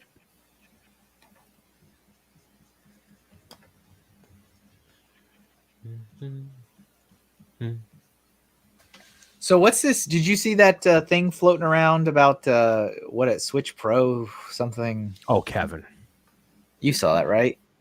My eyes and tendrils reach very far and wide across the internet, but not nearly as far and wide as I would like. And yes. Is that you think that's real? Oh, 100%. If we want to dive into it, I can talk about. I mean, do people care? Do you care? I don't know. I mean, I kind of care. It reminds me very much of the whole, like, I feel like every couple of years there's a new DS. There was a new DS system, and it was like, oh my goodness, Kind of like the iPhone. Yeah, a little bit. Yeah, so they've been stewing on a Switch Pro idea for a while, and it makes a lot of sense from a logistical standpoint and practicality. So the vast majority of people really play in handheld mode, surprisingly. Yeah, especially in Japan. Well, I told you that, like, up to, like, I don't know, a year ago, I had never set up the little, like, what do you call the thing? The thing to, I never set the dock up ever. Yeah. So I never ever play handheld mode. So that's just by comparison. I mean, I record it and do whatever else, right? Yeah. But the Switch Pro, Nintendo needs to some extent compete with the Xbox newest console, PlayStation 5, in some way. And I think the Nintendo Switch, as of right now, it doesn't do 4K output. And if it does 4K output, then that's going to set it at least on par to some of the expectations people get out of those consoles. So I think the next Switch Pro will be faster, more efficient, better battery life, output into 4K. It'll up-res everything, and just be an overall nice upgrade for people that really want it, for the diehards. But the Nintendo Switch Standard will still be compatible. It'll still work. The Nintendo Switch Pro, the Nintendo Switch Lite will still be available. So they're going to switch between only marketing the Switch Lite and then the Pro. They're not going to have the Standard anymore because just the hardware has gotten better. It's gotten cheaper, as technology just does. Gotcha. So it is not official yet.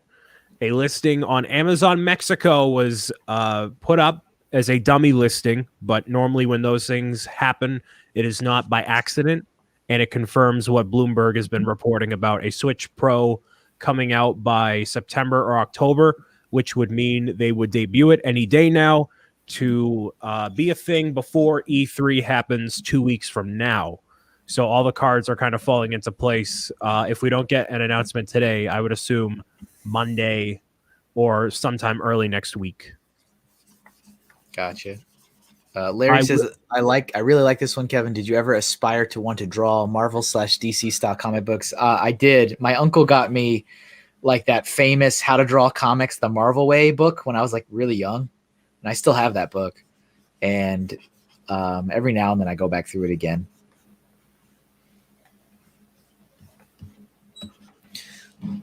Let's see. I'll switch you guys over so you can look at Alex's for a little bit. Bubba Laveau saying, actually, Brian, Monday is a holiday. Well, people are going to be on their phones looking at stuff instead of being at work. Hashtag marketing. I forgot it was until my son's school was like, enjoy the long weekend. I'm like, the long weekend? Right. Yeah. What are you talking about? Jeff, yeah, E3 is happening. It's happening digitally, and Nintendo has confirmed they will be having a presence there, which means a direct of some kind. Is that July? June 12th? June. Summer's getting stacked with releases. I got the Zelda, Skyward Sword, Mario Golf. Are you going to play that? Are you going to do like a video series of that one? Yes. And that's your first time playing it? Yes. I love that one. I love it for the story though. Yeah. Like I've never really considered Skyward Sword like one of the best in the entries. It's one of my favorites because the thing is, I don't know how well it's going to hit for you because you've never played really the series. Right. You did Breath of the Wild and did Link's Awakening, and Skyward Sword explain how we got to this for this entire franchise. It's like, this is a similar journey that I think a lot of my audience is going to take too, because, I frequently hear, what's your favorite game of all time? Breath of the Wild, which makes sense. And it is a good game, but getting that introduction into another Zelda, it's going to be tough. So if I don't like it, then I think a lot of younger people that are going to get into the franchise aren't going to like it either. And they're going to really like Breath of the Wild too. So Skyward Sword it's going to be like the most different. The most like traditional Zelda game that you would have played. Right.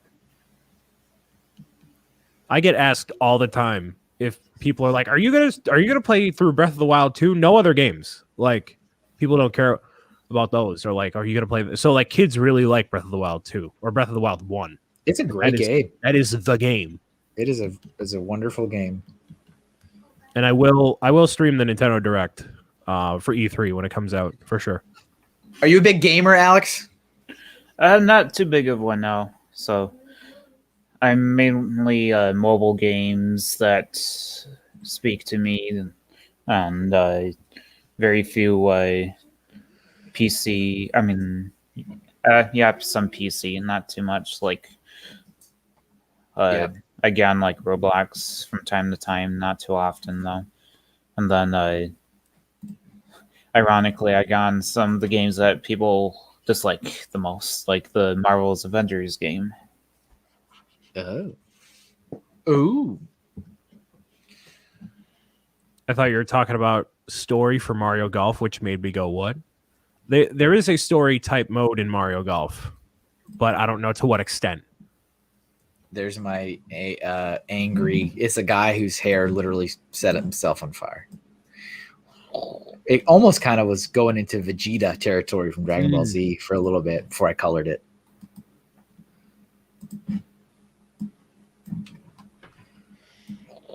Well, Lindsay, they're saying that they're going to announce it beforehand so all of the game industry partners can unveil their games for that specific hardware or demonstrate it at its fullest capacity on that hardware.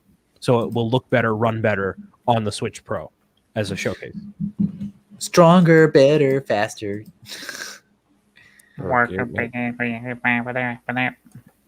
Is this you? Yes. Okay. I recognize the hat. Mm-hmm. But that's basically my significant hat that I'm trying to make into my thing. Even though it's not my own design, I'm basically making it my thing. You trying to make it your own brand? Yeah. I'm stealing someone else's brand. I mean, it's okay most of the time. Most of the time, yeah. It's Michigangster. That's what it says. So I don't know if you can really steal that, but... Ray says, when are we going to get Brian to draw in a multiplayer episode? I would. Kevin just has to ask. I'll try. I'll give it my all. I've seen the gummy bears is the best thing ever.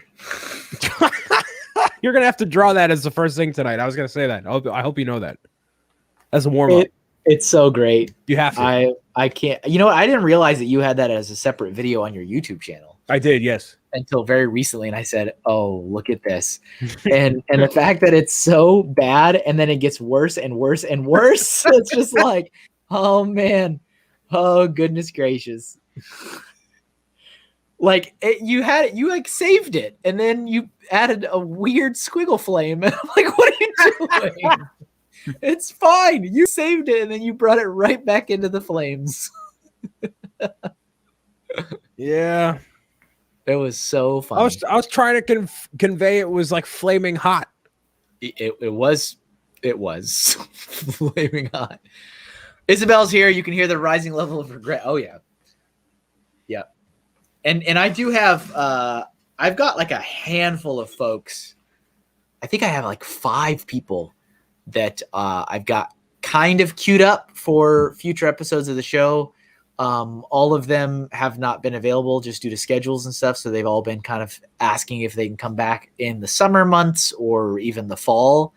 So there's a lot of, there's a nice list of some artists, not to downplay Brian's skills as an artist. Yeah. There is a reason I commission a variety of artists to do all of my work because no. Because no. I could, but it would not be up to my standard, which is not incredibly high, but it's definitely higher than what I'm capable of. But yeah, it should be good. It should be good as we move through the next couple months. Keep having cool folks on. Rumor has it, weren't you trying to get Isabel on for one of them? Yep. Okay, just so you know, I'm gonna have to be the MC for that one because she is my UK representation. I hope you know that. Okay, that's fine. Yeah. You know how expensive it is to ship things to the UK, by the way? Yeah, I know exactly how expensive it is to ship things. Yeah. It's like you can send a little bubble mailer that's $4.95 to ship it domestically, turns into $12. Yes. Yep. It's incredible. Yeah, I'm aware. I mean, even just a stamp, just like a regular flat envelope with a single sticker, 1 stamp for domestic, and you need 3 stamps for international. Oh, is that a thing? That is a thing. Oh. Have you mailed flat envelopes with 1 stamp out of the country? They will not be arriving. By not arriving, do you mean sent back or not arriving? It might go. It'll probably sit in limbo for a ridiculous amount of time, and then come back to you, and it'll say insufficient postage. we're just gonna let that sort itself out. We'll cross that bridge when we Yeah. get to it. Just Even Canada. I was actually surprised because I thought Canada, you know, I don't know why. I mean, yes, I get it. It's a different country, but I thought that I wouldn't have to pay the higher cost and yeah, no. It's still anything out of the US, it needs the $1.50 postage for just a flat envelope. It's crazy. I didn't realize. I had heard before that like you can just send a one stamp anywhere in the world, whatever. It's the same cost. So like one forever stamp is fine. But I was wrong. In the country. I didn't know. I'm like, okay. No, I didn't either. I mean, the only reason I know is that I have a ridiculous amount of stickers that I sell, and you know, it goes. And a couple of them came back, and then I went and asked them, and they were like, "Yep, if it's going out of the U.S., you need to have 3 stamps on it." I'm like, "Okay." And ever since then, I've never had anything come back. So if it goes out of the country, I put 3 stamps on it, and it's fine. Noted. Thank you, everybody, for being like, "Oh, you're such a professional. Way to go, Brian." Thanks, chat. Reed says, wouldn't it arrive with postage due? I've had my stuff come back, and it says insufficient postage written on it. So we'll see. I don't think they would deliver it and then make you pay for it. I don't think. Sometimes I want to make a good Etsy store and sell some of my own brand or some of my own stickers without having any problems with it. I've started a few of my own brand products, but it's like I just don't make the store. Yeah, it's a thing. I mean, it takes time, and you gotta allocate time to it and do it. But I do recommend it. You know, anybody who's an artist, all my fellow artists, you know, you have a skill set, you have something that you are providing. You should try to, make money off of it. Yeah. Worst comes worse, you don't make money and you have a bunch of cool branded stuff of yourself. Been there, done that. Yes. Sometimes they can. It's a bad day when your customers have to pay extra postage to get this. That is bad. Yeah, that's not great. Yeah, I could see that's definitely bad.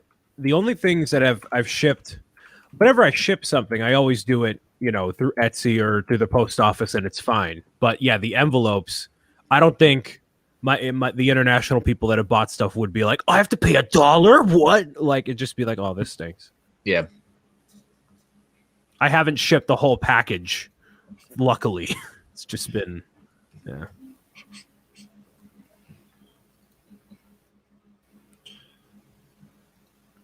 So we were watching what you're working on there, Alex. So let me know. Again, take your time. Let me know whenever you're ready to move on to the next one. Okay. I'm just I'm not randomly making it. doodling.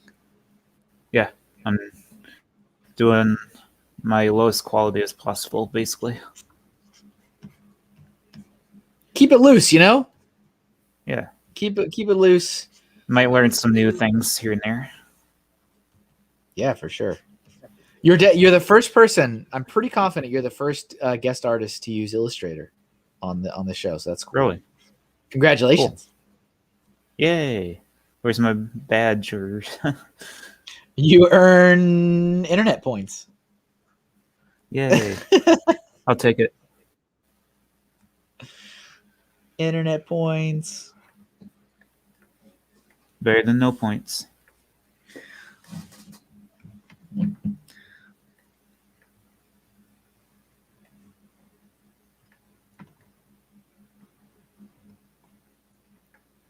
For your gummy bear enjoyment. Yes. Let's see. Bobo Laveau. Okay, I tried to find you. There you go. Look, there you go, Alex. There's Matt's suggestion. Feeling a horse. What's up, Matt? I knew it. We made it. We talked about you specifically, Matt, making a horse related, and I didn't even bring it up. I did not bring it up. Alex, as a loyal viewer, knew you were gonna swing in here with that. He knew it. He called it. Let's see. Bobo Laveau says, okay, I tried to find YouTube to post Alex's links, And all I can get is some shirtless Kevin Hinkle doing pull-ups. That is not. I've seen that too. That is not me. MrHinkleDraws is what you want to look for, Boba Laveau. You can go youtube.com/C. Here, I'll just type it in the chat. C/MrHinkleDraws. There you go.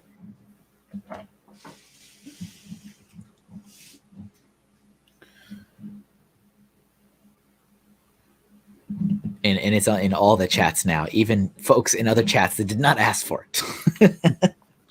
All right, I think we're gonna call it. All right, cool. So yeah, here again was my. I was just drawing an eye that was crying. Here's guy yelling, flame. Oh, nice. He's yelling at me. I'm hyping down there. He's mad. You shall not type. Yeah, no hyping allowed. I like your hype green. Yeah, that's kind of like I was saying. That's something I had sketched out a while ago for a possible emote in the future. Yeah. And this was just a random eye that was crying. I'll move that. I'll just go over there. That works. I am streaming twice today. Yes. The second one, though, is on Brian's. No, Kevin, you're not streaming. I'm streaming. Right. Yeah, that's actually very correct. I am not doing any time. I'm just joining on to another stream. Yep. Okay. Next thing. Is this yours? Yeah, you get to pick the next one. Yes. So obviously you can look through, or you can come up with your own, because it definitely seems it's a little trickier for people to come up with stuff today. Mm-hmm. But there's been a couple things that have come up a few times. Your call, buddy. All right. Let's go through the private one more time.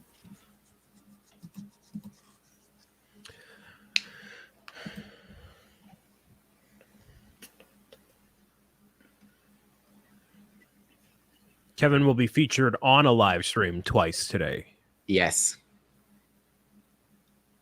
Tonight at 7 Eastern. That is correct. Let's do accomplishments. Going off of Funny Fig's request. Okay, cool. Accomplishment is a good one. Accomplishment.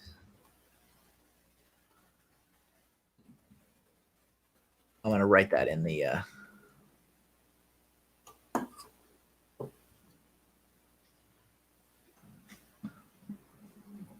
There we go. Matt says, what about the inside out character emotions? You mean like this guy? Huh. Oh, yeah, kind of like that guy, yeah. I like that guy. All right, accomplishment. What would you say is one of your favorite accomplishments in your life? Oh my goodness. Not your best, but one of your favorites. I'm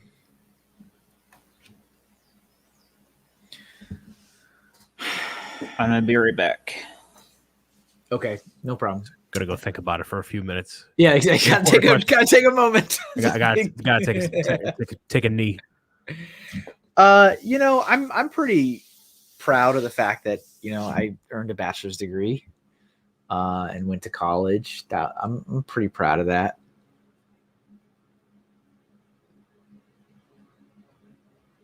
Cooking homemade pizza and my mom saying it's better than hers. Ooh, that's a good one.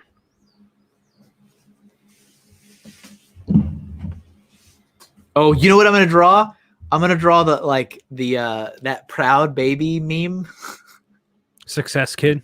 Is that what it's called? I don't even know the name. So. Where it's like got the there it is. There it is. Yeah. But yeah, I mean, I'm proud of that. I'm proud of my work I did with Lego. I mean, that was 12 years is nothing to balk at. In any career. And I mean, going from stocking store shelves to being in charge of 2 continents is kind of a big deal. I would say so. And I'm proud of what I'm doing right now, being an artist, and people actually buy my stuff. That's kind of a cool feeling.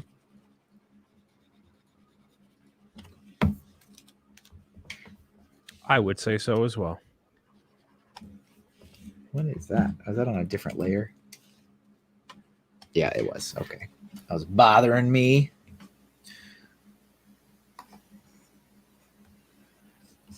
So what was the question again? What was one of your favorite accomplishments?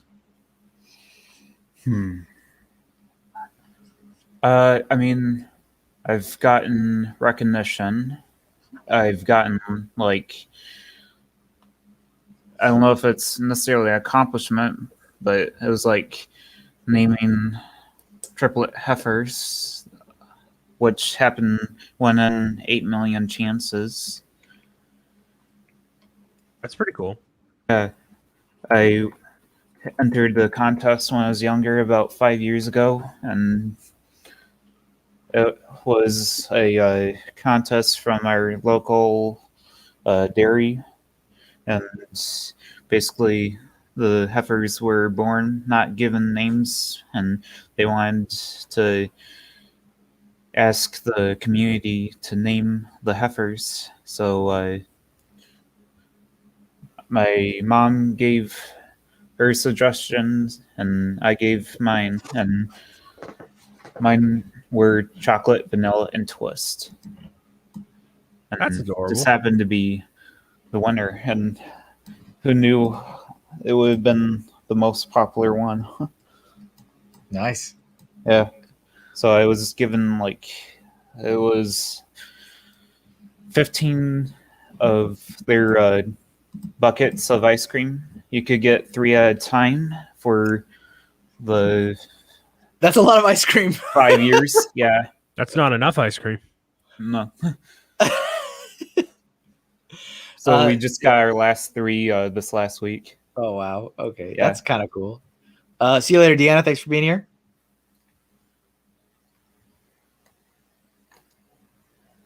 So that would have been probably one of the most biggest things besides graduating. Well, I didn't say your biggest. I said your favorite. Oh, okay, sure. I mean, that was one of my favorites. Another favorite was going in one of my homeschool plays. That was probably a good favorite one, where it was Martin Chuzzlewit, if you recognize the name. I do not. Okay, it's a Charles Dickens book. Okay. So I was Chuffy, if anyone recognizes the book, Old Man Chuffy. I had a big role in basically hiding the knowledge of who was a murderer, basically. And I'm an old man, so I was being tortured as well as this character.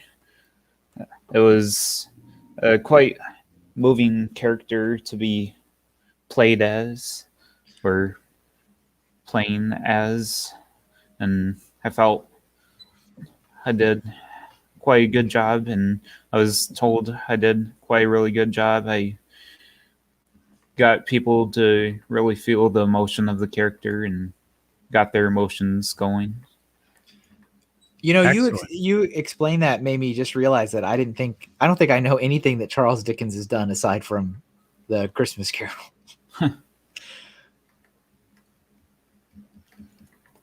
Yeah, he's done, if I can name at least one more, he's done. Yeah, no. I can't. Oh, yep. It's like, oh no. Yeah, I'm feeling. That's okay. Yeah. Let's see. Reed says, Kevin, one of your accomplishments could be being a household name within the AFL community. I don't know. I was just doing my job. Yeah. I was doing my job.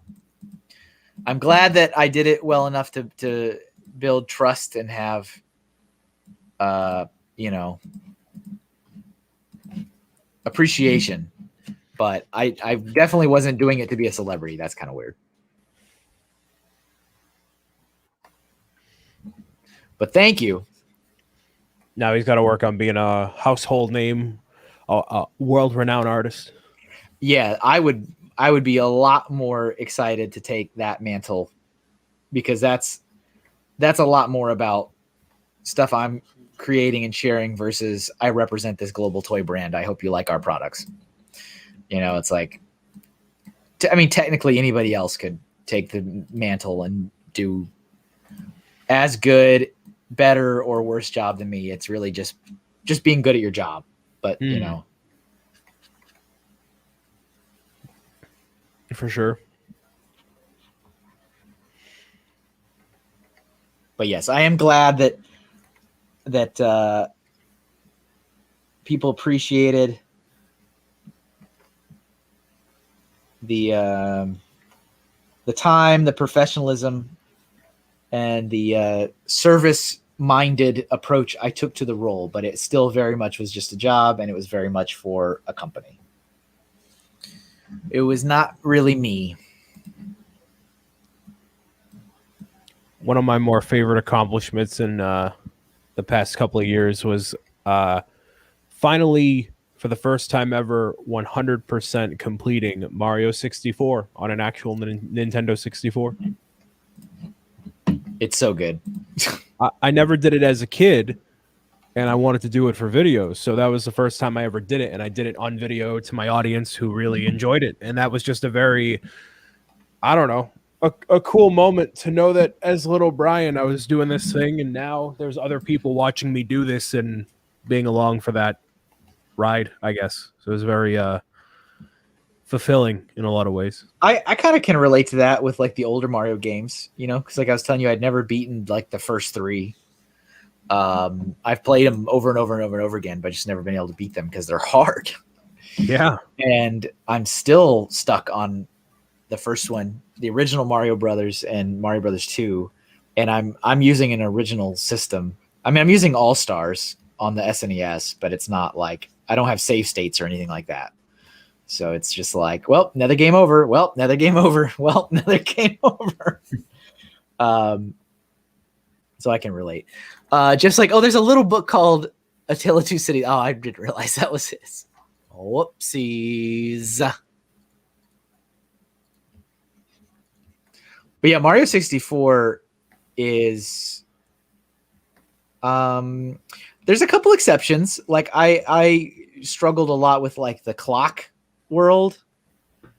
And yes, TikTok clock. Yeah. And there's like one or two other places that I remember struggling with, but overall I never found it terribly difficult. It was just like, takes a lot of time to go through and get everything and like collect all the, like, I remember there's one or two worlds. It's really, really, really difficult to get the 100 coins. Yep. Like there's like, you have to get every single coin except for maybe like you can afford to miss like 2. But it wasn't one of the games that I had a really tough time getting everything from. Yeah, I enjoyed it, and I still enjoy it to this day. It's definitely a little janky, but it's got charm to it. Yeah, and I can't even begin to explain to you how awesome it was as a kid when that came out after playing Super Mario World. Mm-hmm. And I was like, did Mario just jump out of that pipe? Right. I was like, what? My mind was blown. Totally blown. It also, one of the other moments in my life I remember being absolutely blown away by a video game was maybe it was it Black and White, Pokemon Black and White, where the sprites moved for the first time? Yeah. I remember, you know, growing up with Pokemon, playing it for a big chunk of my life, being on break, working at the Lego store in Austin, and one of my staff members was taking his break and playing it, and I like looked over his shoulder, and I remember dropping what I was doing, and I said, "Are those Pokemon moving?" And I bought the game like that day after I got off my shift. See, I didn't end up liking that choice because that showed the limitations of the DS at the time, and that the sprites moving, it looked way too pixelated, and it looked like it needed to be a higher resolution screen, which is what they did in the 3DS. The next games, they did that, and they're all 3D models. Like it just didn't quite hit for me. But I can see how it was like crazy, like, whoa, they're moving. It was it was a trip. I was like, whoa.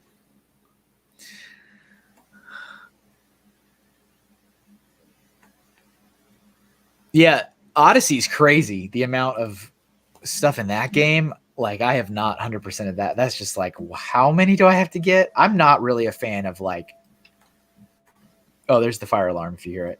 I'm not really a fan of that many things to collect, like 999. That's ridiculous. No, so it's 880. Oh. But that number's like, whoa. But that number, a lot of them are you just standard playing the game. You get a lot of them from like Toadette. So Toadette is the one who's like, hey, you did 150 jumps or whatever dumb thing. And then it's like, hey, take a moon. And it's like an achievement system. There's a lot that come from that.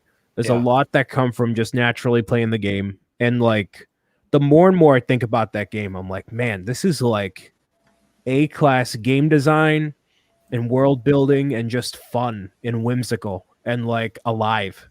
It's everything I've wanted in like a game. And I'm glad it's a Mario game. I love it so much. Yeah. Let's see. Near Family Treehouse. I retired from co-op after helping for 15 years. I needed a break. Let's see. I think YMCA does a lot with homeschoolers too. Yep. Like trying to hunt down Riddler trophies in the Arkham series. You know what else? Breath of the Wild with those Korok seeds. Torture. The Riddler trophies are torture. So are those Korok seeds. Don't do that to yourself. And the fact that you get like almost literally nothing. You get a little piece of stinky poo-poo. There are better things. You instead of finding those Riddler trophies, open up like a website, make a business course, do something. Start a business. Start a business. Please. Instead of doing this, start a business. That's great. Honestly, that'd be a more productive use of your time. It's a waste of your time. It's not fun. It doesn't enrich the experience with the game. It is not something that has a great reward at the end of it. No, it's just awful. Doing it for the sake of doing it, and you have better things to do in a time of the world where you could turn on Netflix, HBO, Disney Plus. You could watch thousands of hours of content. There's always something live on Twitch. There's always a video to watch on YouTube. You could do so many more things with your life than hunt down meaningless trophies that are just dumb and do not do anything to enrich your life or the experience of the game. Please do something else with your time, please. You know, at least the moons in Odyssey, there's like special quirky ones, and they have like, you know, different, like it's worth it to do it. For me, the game that really I felt adequately rewarded for finding everything is Donkey Kong Country 2, because it's like you collecting everything is like a gradual process in that game where it's like, well, you can't really do this unless you did all of this first. And oh, great. Now that you've done all of that, you can do this. And there's like an extra boss battle. There's like an extra world you don't even go to unless you do all this. And like, there's like extra bits of dialogue, and there's like extra little bit incremental things that you have to do, that you have to collect all of to get to. And then you get to that point and you get it all, and you get more. Like, I felt like that's the most rewarding collectathon game there is. Right. Like, I never felt like cheated going back and finding everything in that game. And I actually felt like very like inspired to do it as I'm playing, because I know it's there, and I'm like, oh, I want to get this so I can go here, and oh, I gotta get to the last fight. So, you know what I'm saying? Like, I like that approach to it. I felt similarly to Banjo-Kazooie when I was playing through it a little while ago. Like, I felt I wanted to do all the things and do it. Isabel, let me know what kingdom you thought was not the best, out of curiosity. Here's my. I think I aged this kid up a little. You definitely 100% did. That's like a 2-year-old. Yeah, he's a little. I mean, in real life, he's probably what 8 or 9 now, or something, or Older 10. than that. I don't even remember when this happened, but I gave him more hair, is what happened, I think. And his eyes are too small; they should be bigger. But there's the there's success kid. That's what I thought of when I thought of accomplishment.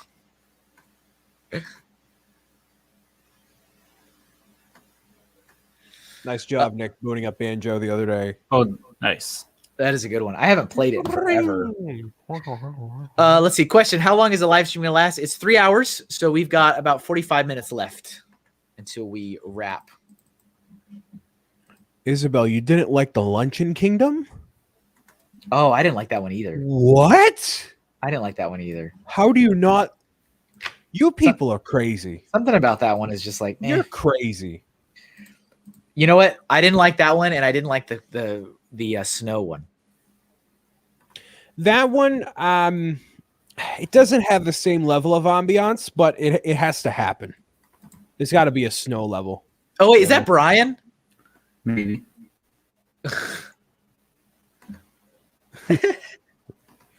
Nice. That's a very large hat, Brian. I've had a lot of accomplishments. I mean, I'm flattered. It is the golden cap.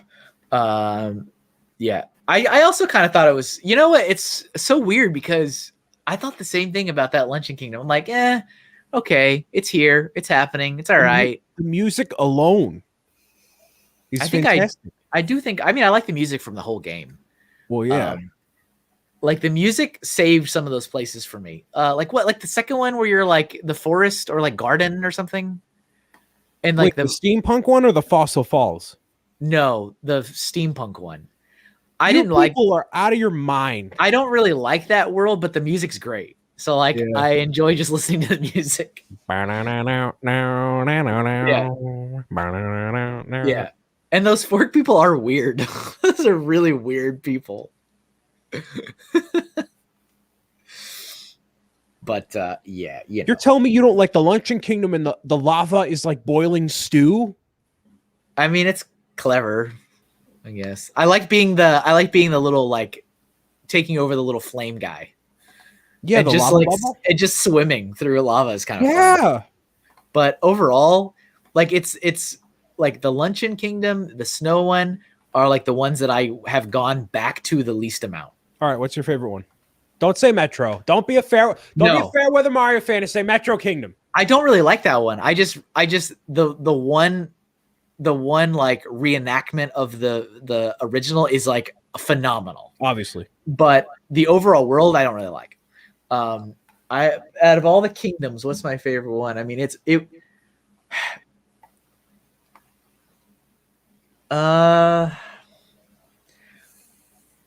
I really, really like the music from that like Lost one when you like, you know, get knocked out, right? And but I don't really, the world is so tiny. Yeah, it is. But I love the music from that one. So a lot of times I'd go back and just walk around and collect coins and listen to the music there. Yeah. And Fossil Falls is a beautiful way to start. Like it is hard. Like that's a high bar to set when you start the game because it's so fun and like beautiful looking. So that's like, it sticks in my mind a lot. I wish the first kingdom, Cap Kingdom, was bigger. I love the black and white aesthetic and the music. It's awesome. Sand Kingdom. That's a good one. Is that where the pyramids stuff are?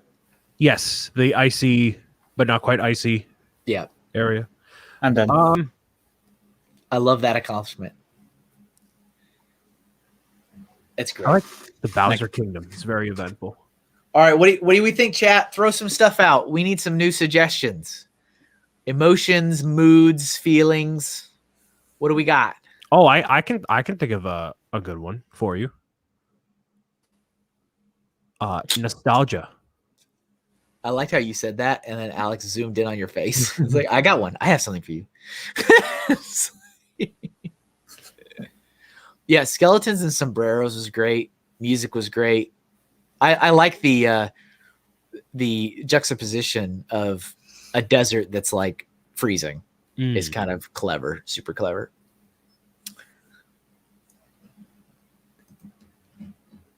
This is your decision, or either of yours.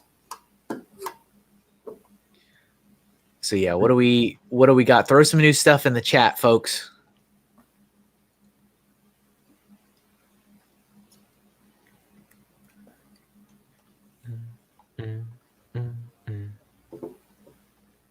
Oh, and sorry, Mrs. Comment. Jeff said, proud that Kevin's letting me write a comic book. I've always wanted to do that. Yep, for sure. For sure.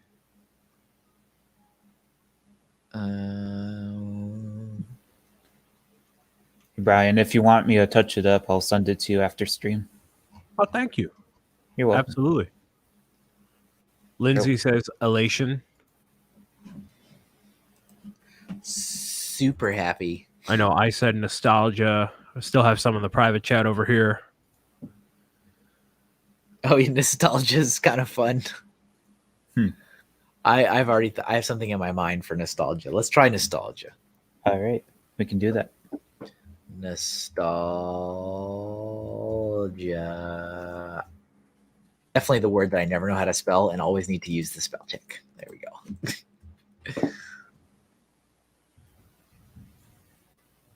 Oh, and then all the requests come in. Yeah, right. It's like after that, then they all start showing up. All right. Nostalgia. I have something in mind.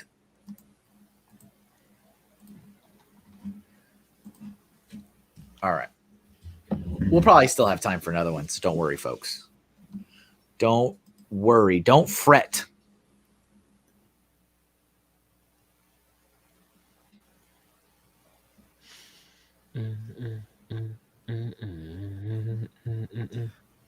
It's that time. My stomach is growling. And it's not I was just thinking this morning that I'm like, oh, the last time I had a guest, I was in the ER later. I was like, hope that doesn't happen this time. Yeah. It's okay. I only had one appendix. I had a sandwich in the very beginning of the stream today. Probably going to get something. Friday's always a tough time because I go from doing this stream, then I have a patron obligation, then I go to my stream, then to another stream. It's a big streaming day for me, I guess. Yeah, no, I know what you mean. You know, like I mentioned before, Fridays for me, even though the stream is only 3 hours, like there's a lot. Like I basically work on this all day. So like once I get done, I need to save out all the artwork. That takes, I mean, it does take like 30 or so minutes to save everything out properly, reorientate everything. And then now I also put a Patreon post up of all the artwork. And then I make a time-lapse video. That takes, an hour and a half. I do the social posting. So it's like, the stream is 3 hours, but like the stream and all the stream content and everything lasts like almost all day. Right. Because then, I do the time lapse and then I do a short. I pull one out and do a short. Hey, thanks for following Rainstorm614 on Twitch. So, only 3 hours. All right. I'm going to step away for a moment. I'll be back. Yeah, no problem. This is somebody wearing nostalgia goggles. Nostalgia goggles.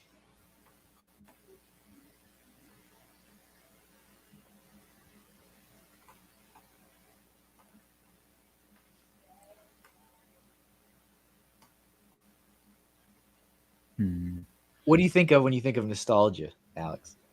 What came to mind? Staring out in the distance to some degree.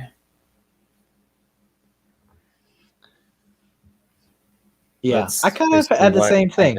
Mm-hmm. I was like somebody just like kind of looking out. Yeah. Kind of like looking to the past or something like that.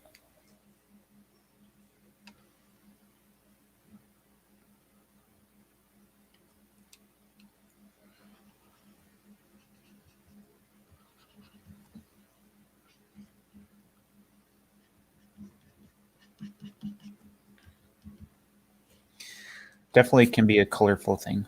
Fazoom wears nostalgia goggles. Yeah, for sure. For sure.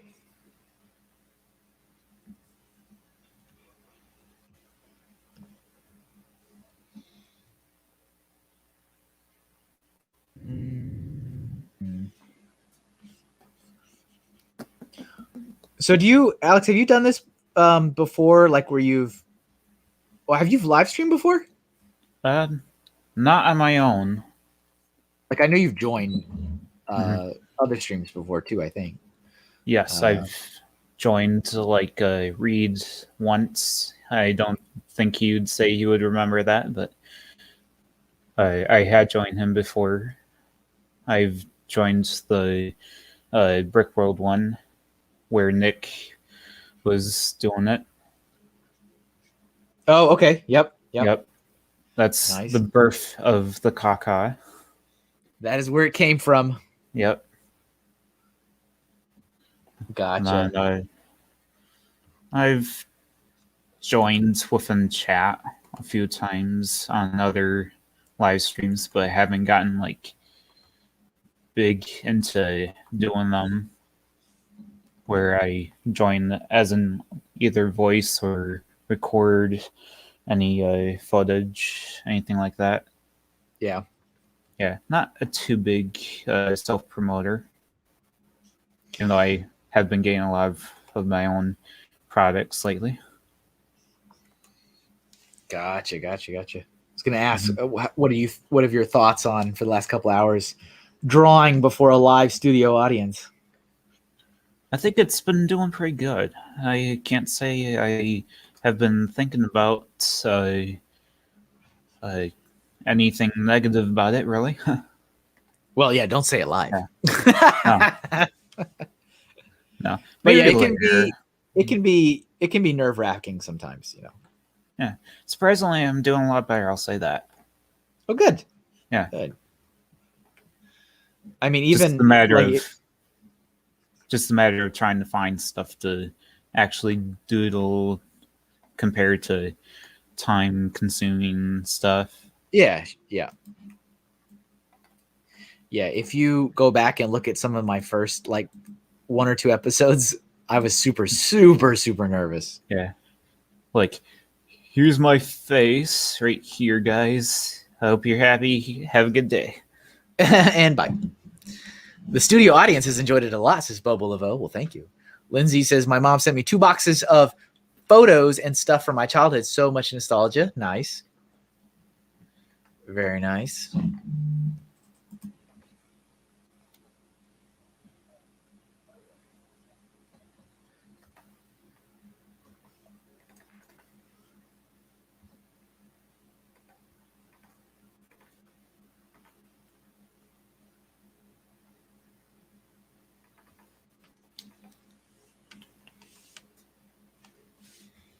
Let's see here. Reference. Yeah, I'm kind of looking at some references. All about the reference, ladies and gentlemen.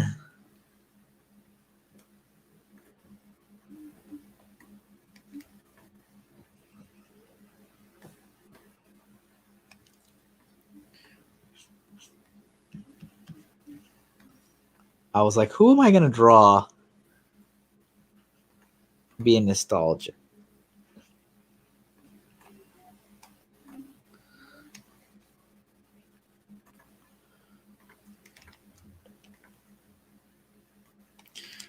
Let's see here. I'm thinking of someone with a beard.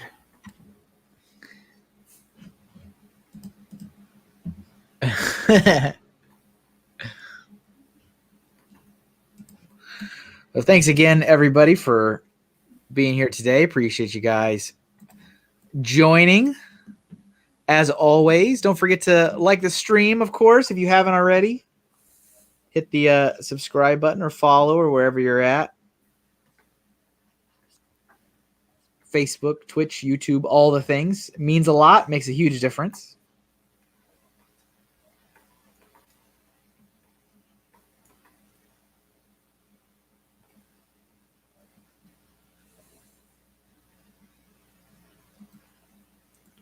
Might have to add some swirls in this.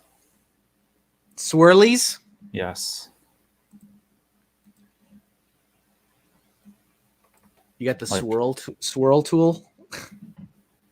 I might.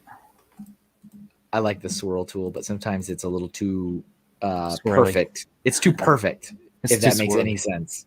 Hmm. You know what I mean? It's like I want like a spirally swirl thing, but I don't want it to be like a perfect spirally swirl thing. Yeah. Let's do a flare. How about that? Yeah.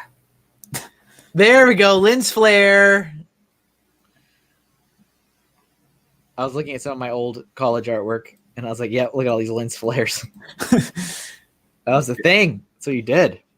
Right. That's how you were a good artist. Mm-hmm. You know all the cool, fun stuff. For sure. And nobody ever told me to stop doing that. I was like, Yeah. None of my teachers. But clearly, you were doing something right. I guess so. I guess I was. It's all within exploring different things.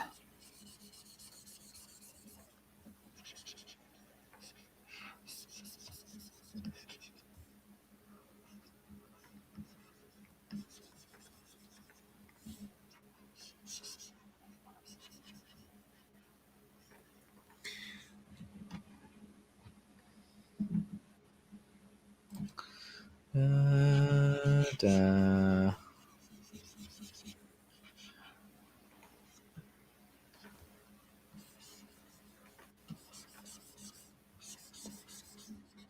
So what do you think? Do you see doing future live streaming of your artistic process in the cards for you? Definitely something to consider. It all depends within schedule and a day to figure it out. Sure. Yeah, of course. But definitely in the cards to possibly be played. Nice. I mean, I'm always an advocate for more folks, giving it a shot and trying it Right. out. Yeah, I know how you mentioned that one stream, or at least one of these times you mentioned so and so, all these people starting their own streams because Yeah, no, you it's just great. had them in yours. That's great. I mean, it warms my heart. Warms my heart. But yeah, Greg finally started streaming on Instagram. So he does because I told him I thought that would be like the easiest way to do it. Because all you have to do is just have your phone and click live. And so that's what he does. And they're pretty funny. I laugh every time. I laugh every single time I watch his stuff. But so yeah, he has started doing Instagram lives. Obviously, Ray does his stream, and Family Bricks does his stream, and that's awesome. More art streaming is good. Definitely keeps you busy. Yeah. And it's good practice and stuff. Us artists, you gotta keep doing it, or you will stop doing it. It's like I didn't draw for years. For years of my life I didn't draw. And I've drawn my whole life. So it's kind of like, it's kind of sad. But if you don't practice and you don't keep doing it, it is a skill that is very easy to lose. Right. Or get really rusty. Yeah. Especially if it involves a type of tool that needs a certain position. Yeah. Yep. Let me. Oh wait. Okay, never mind. I was gonna say let me switch the camera so they can see what you're working on. I forgot that it's already looking at what you're working on. It's that good. No.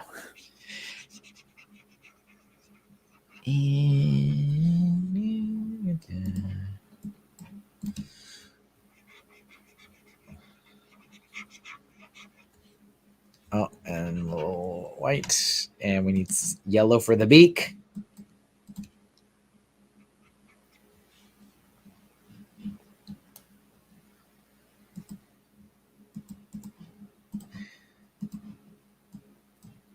I'll switch that back over here.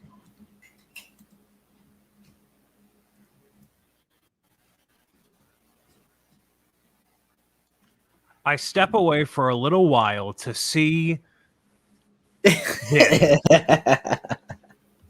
And I just have to say, okay, so Piplup, the stats for Piplup in Generation 4 and Empoleon, it's a very powerful Pokemon to be used throughout the entirety of Diamond and Pearl and Platinum, because all you need to do is teach your Piplup or Empoleon or Prinplup the move Surf, and you can decimate the entirety of the Elite Four, the entirety of every single gym battle, and every single trainer that's out there. And that's just objectively true. I did it recently in a playthrough, all right? It's not nostalgia. This isn't a bias. It's the truth. It's the truth. So this is Brian with Piplup. Those are called nostalgia goggles. No, that's called the truth. The truth goggles? Can somebody back me up in the chat? Anyone who's played anyone, please. Truth goggles. That's awesome. All right. All right, I think I'm gonna just keep mine simple. Oh, that's fine. Are you done with yours? I think. Okay, cool. So then it is time to pick another one. So let's see. Who picked nostalgia? Did I pick that? I picked that. You picked that. What do you think, Alex? What do you want to do now? Let's see. And also, when we asked for suggestions, there was a bunch of stuff that was thrown out right before we started this. So we had terror, someone getting grossed out from picking up dog poop. Let's see, elation. I want to see hangry. Honestly, Lindsay just says stop. Such stop. a Someone unique- say hangry. Yeah, at the very Fazum. beginning, Fazum had hangry. You want to do that one? Yeah, let's do that one. All right. Have you drawn Fazum at all, Kevin? Ever? Yes. His icon is the drawing I did of him. Oh, but was that for It was a on Patreon Doodle? gift. No, not on. I don't think so. Well, you've done Jeff, Julian, and all these other people. There's a inner circle of folks that have been drawn a number of times. Yeah, exactly. All right, we'll do hangry. And I need to run to the bathroom real quick. I'll be right back. We're gonna do hangries next, and I'm gonna leave this up on Alex's screen because he is here and he's moving. And I'm gonna be right back. Sure. I just need a minute. See, when I say that I'm using the facilities, I just say I'm stepping away.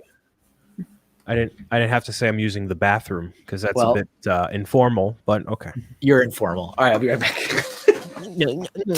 I get how you are. What'd you say? That's exactly how I went about with being excused. Yes. It's like- When I used to work at the Lego store, I would say, I'm taking a sabbatical. I will return. Yes. Or I would say BRB, which could stand for two different things. Be right back or bathroom break. Birthing righteous beauties. That too. Three Yeah. things. That's what it's all about, Alex, is interpreting life many different ways.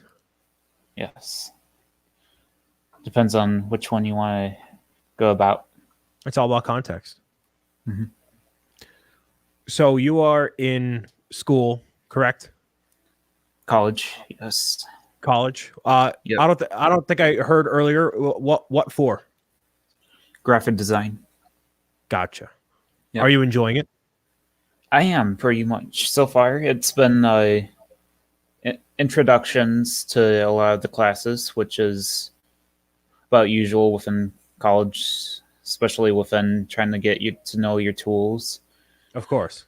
Yeah, so I just got done with human relations, which started out not as good, but then I made it a high grade, which is always a good pleasure once it's done. And then I also did Intro to Illustrator. Ironically, I didn't do that one first, so figured get it done and over with because more or less would have been a breeze. And surprisingly, I learned some stuff that I didn't think I would have needed. And So I was. Go ahead. Oh, I was going to ask. Ideally, like, what would you? What like where would you like to be? Like, do you have like a specific sort of job location, or just like you're just passionate about design? I do not have a location that I'm going for. I mean, hey, it would be awesome to get somehow to Disney illustrating, but that's just above and beyond to work too. But even if I did like my own business of some sort of freelance, or if I moved to do one of the local businesses for graphic design, or even just a future location that may involve moving, but still want to be somewhat close by the family, you know? Right, of course. And there's plenty of businesses. I've discovered this with a couple different people. Like, you don't necessarily need to have everything exclusively online. Like, there's definitely a lot of credit to local businesses who have no idea how to design anything at all and are always in need of a graphic designer or doing things. And you can make a good chunk of cash right there if you're the individual who takes on all the clients in like the local area. There's a lot that can be done. So that's not a bad idea. Right. And can definitely get them interested if you have the right portfolio and good site to show off your work. That seems to be one thing. Absolutely. I had this one opportunity that was going to be working, or to get like some sort of offer to work at a graphic design place because of a friend inside. And basically what it was under the table pay at the end. So I went there without knowing it was going to be what it was. I had all my portfolio stuff of my digital work and some paper drawings, trying to show off what I can do, because this was a place that did a lot of like the music fests around for advertisings, and they did a lot of those big banisters that you see around. And so what I did was I started showing off some of my stuff, and the person that I was showing was like, yeah, that's nice, but that's not why we're having you here. We're going to be basically putting you in the downstairs, and we're going to have you work on grommets. Putting the grommets into these big banisters, and we're going to have you for maybe a couple days and see what happens. And so I did it for 1 day, 2 days, and they even had me for a third day just because. And it was under the table pay and didn't get much out of it besides aching arms, because you had to pull the arms and hit the staple and to the grommets. And it was like, this is definitely not what. Are we in grommet talk? Yes. Not Wallace and Gromit. Oh, not that grommet. No. No, as in grommet, as in holding up a banister or curtain. Yes, indeed. So I am drawing our dear friend Chris Fazoom being hangry.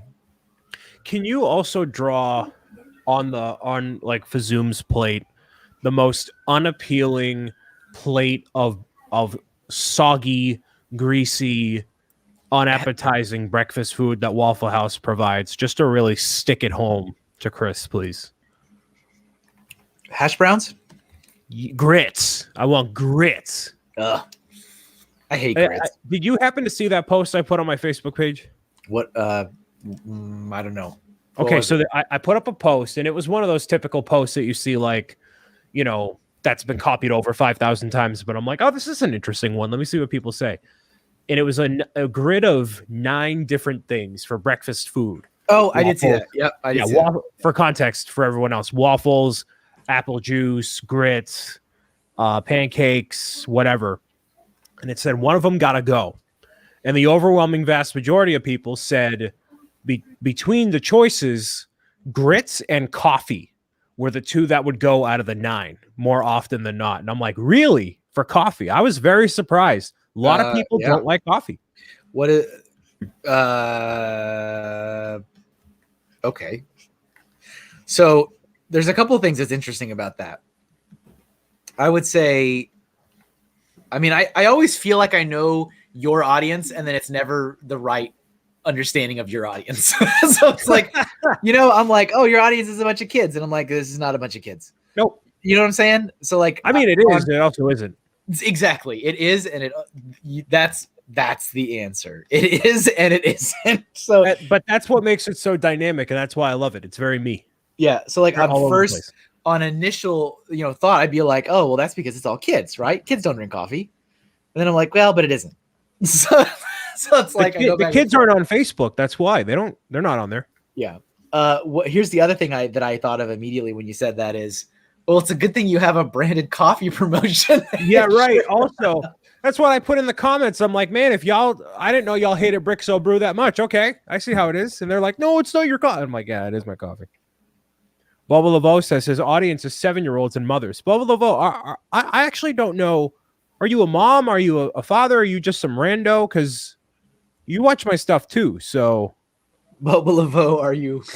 Who are you? Well, because I'll see Bubba Laveau in all these different streams, all different times of the night. I'm like, who's this person? I don't even know what I'm doing right now. I'm just drawing Chris. That man is angry about his grits not being greasy enough and Classic Space not coming back. We get all this Tarnation Mario, but not my space. That's what that face says. But not my space. He looks cracked out of his mind, Kevin. That looks like Kelsey Grammer. Oh my goodness. Jeez. It looks like something out of The Shining. Wow. Okay. I've never seen Fazoom that angry in my life. Well, I feel seen. I think the forehead's a little too big, though. These grits don't have enough regret in it. I feel seen. It's so funny. I mean, you got to be angry. That's the whole point. All right. My kiddos totally don't pay attention. That's what happens. So the kids will end up watching my videos first. Then the parents are like, oh, yeah, he's actually pretty entertaining. Then the kids don't care anymore, but the parents still watch. And then the kids will come back around and be like, man, I used to watch his videos in 2017. It's like, I'm still here. Like, I didn't die. What? You know what's interesting is I catch up on those comments sometimes when I watch your stuff. And it's really weird because it's like you said, somebody will pop in and they'll be like, hey, what's up, dude? I used to watch you when I was really little. And it's like, I don't How old are you now? 11. Okay. I don't think Brian's been doing this for 20 years. I don't think that's.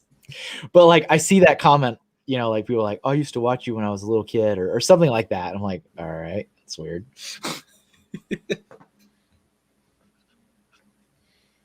Funny thing, I'm sitting here waiting on Mark to get done at the car dealership so I can meet him for lunch, and he's late, and hangry is happening. Well, there you go. Look at that. Where are you going for lunch with Zoom?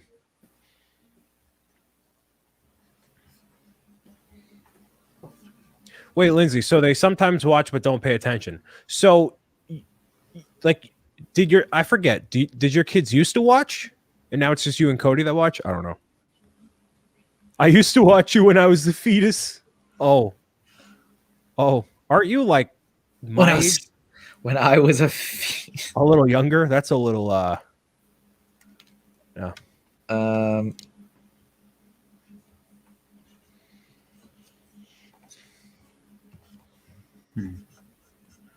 Don't exactly know which position I'm trying to put this. Let's see. Let me switch this back over to Mhm. you. There we go. All right. Here's what I'm going to do for you, Chris. I'm going to look up the Red-Eyed Mule in Marietta. I'm going to look at this menu, and I'm going to tell you what to get, all right? That's very nice of you. Yeah. It's a service I offer. Shout-out videos not right now, but menu options at restaurants I've never been to. There you go. The burger joint, biscuits and burgers. Wow, that looks good. Ooh.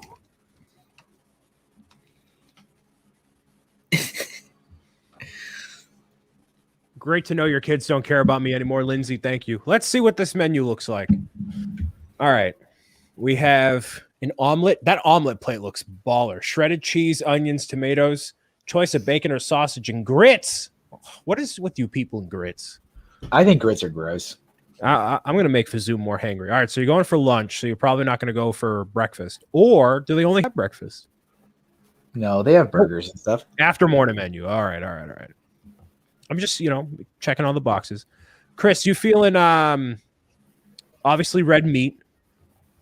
Trust me, they know me by name. No. I'm giving you a Bricks O'Brien recommendation. Play along, all right? We're watching some drawing here. We got some time here. You're getting red meat. Play along. Play along. Do you want pork? Do you want beef? What are we working with? It's a nice Jake Sloppy Slaw Burger. Kevin, listen to this and tell me how you feel about it. 1/4 pound of fresh grilled certified black Angus chuck topped with sloppy Jimmy and a heaping amount of homemade coleslaw. Oh! Wow. That noise.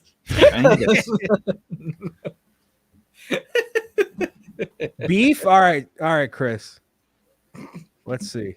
No chicken for this, man. Not today. Ooh, if you like a little spice, Chris, the Dakota burger. Ooh. Certified black Angus chuck with grilled onions, applewood bacon, jalapeno, pimento cheese, vine-ripe tomatoes, pickles, and chipotle barbecue sauce. Ooh. That sounds good. I love this drawing so much. He's got the menu. He's shaking. He's sweating. Are we surfing for new sponsors? Yeah, let me get sponsored by this random lunch place in Georgia I've never been to. That's fine. Oh my goodness. You know what's so funny? I've been really trying to watch, engage with, and follow a lot more artists on Twitch. And I have been. And there's this one guy that I was following, just some great stuff. And he was joking, and I guess he has been joking for a long time about trying to get G Fuel to sponsor him, I guess. Mm-hmm. And he's like, you need to start sponsoring more artists. Everybody, we need to bombard this account. And he's been going on about it, I guess, for a long time. I just started watching his streams. And then he posted the other day, he's like, well, they banned us. I was like, awesome. He's like, everybody, we did it. We've officially been banned from like, well, I guess that's one way to go about it. Please note when reading from the menu, my son is named Jake. So I'm assuming you don't want the Jake's Big Daddy on the menu. Gotcha, Chris. Noted. All right. Let's take a look at is that on there? Yes. Jeez. Yes. That noise you made when you're like with Sloppy Joe or whatever, you're like, oh. Yeah. Yep. Does it come with a free roll of toilet paper? Yeah, it can. The pandemic is settling down now. The toilet paper is back in stock. All right, but he has to be wearing a gray shirt because, yeah, that is a burger of choice. Oh, you're going with Jake's Big Daddy? All right. For Kevin, it is a 1/4 pound of fresh grilled black Angus chuck served on a buttered and grilled Texas toast with a run through of the garden. What? Plus a little special surprise sloppy Jimmy added for that over-the-top burger experience. What is this sloppy Jimmy that keeps getting added to stuff? I saw Hey man, Is it like Sloppy Joe? Like yes, I think he said it is the Sloppy Jimmy is a chorizo chili. oh. That sounds awesome. I thought all of the Joes were just getting offended that they thought they were getting sloppy, so they changed the name. I thought that was the reason why. No. They don't care. Okay. They got enough going on. No, that sounds good for Zoom. I mean, the Texas toast I feel like is a little too much bread, but otherwise you're good. I was also going to suggest with this drawing of Zoom, you have his phone in another hand, and it's him doing a TikTok of him at Waffle House and talking about Waffle House. All the adaption.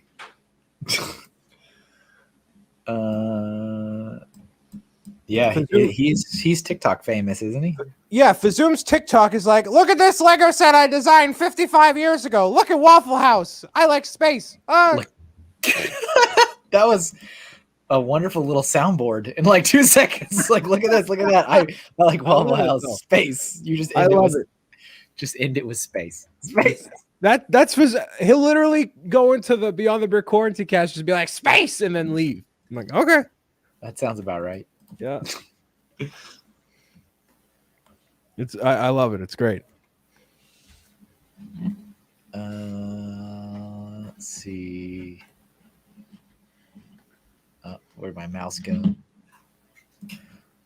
How's let me switch back over to Alex again. Yeah, I don't know what's going on here. That's all right. It's okay. There's tons of times where I don't know what's going on with what I'm drawing either. I don't even know where I am. I don't know what day it is. I must be the one that's angry. I'm just not drawing it. Fazoom feels seen. He feels heard. The stream speaks to him. There you go.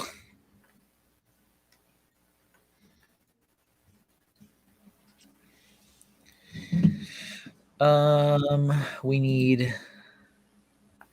Yeah. I needed to get a look back at the hair color. I may or may not be stalking on the internet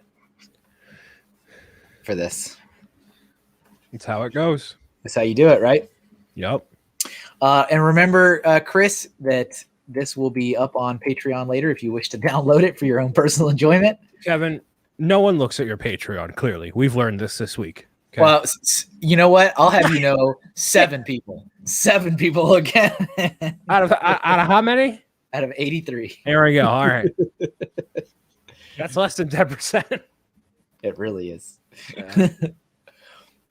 Like I said, it's okay. It's all okay until people are like, I don't understand, or I didn't see that. It's like, well, you could have though. You could have seen it. It's not an option for you. Isabel, I'm going to look up hash browns in the UK. I want to see how different they are.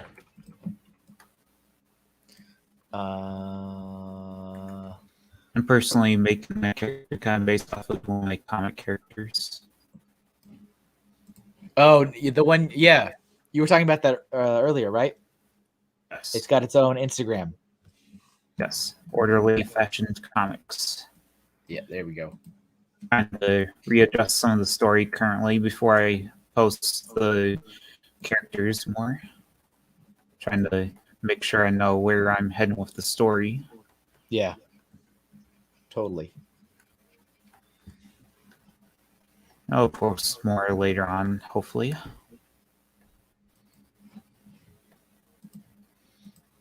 Yeah, don't like the. Oh, sorry. Go ahead. I say don't rush the process. Oh no. Yours are like triangles, Isabel. I see that. We vary in different shapes and sizes, but yeah, the concept is the same. Probably the closest we have is the Macca's McDonald's ones. I'm just about done with this one, and look at that. Actually, like right on time too. It's great because it's the end of our show, ladies and gentlemen. Okay, here's my drawing. I love that. Perfect. Yes, thank you, Lindsay. I appreciate it. Appreciate you looking at the Patreon. It is there. I put a lot of stuff out there. If you if you currently support me on Patreon and you don't have the app, I do recommend downloading the app. It's not a terrible app. I know there's a lot of terrible apps. It's not that bad. And you can get the alerts when I post stuff up on there, which I usually do at least once a week, if not twice a week. So there's a lot of content on there to see. It's part of your rewards. I mean, unless you just want to give me your money, that's fine too. But yeah, it's there. Most people do. Just don't be bummed if you miss something, because I'm like, hey, I'll do what you want, and then you're like, oh, I didn't do the thing. It's like, well, I can't chase you. Nope. All right. So let us know when you are all set, Alex, and we will finish up our tour and All right. get all settled up for the day. Sounds good. My tools are all over the place currently. That's okay. This is very interesting, the stuff we came up with today. Definitely a trickier theme, but like I like it. It makes you think. It makes you think a lot more. Right. From both sides. Yeah, because you got to think characters don't always have to have straight faces. Yep. It makes you think on like what to suggest. It makes you think on what to draw. So there's a lot more thought gone into it. So thank you again for picking something that's very different. Yeah, you're welcome. And let's see, what's the next one's going to be? Oh, the next one's episode 69. I needed to think of something clever because it's episode 69. So I need to think of what I want to do. It's also my last stream where I'm doing the theme before I switch to the patron themes for like the next 15 or whatever episodes. So I need to think of something funny.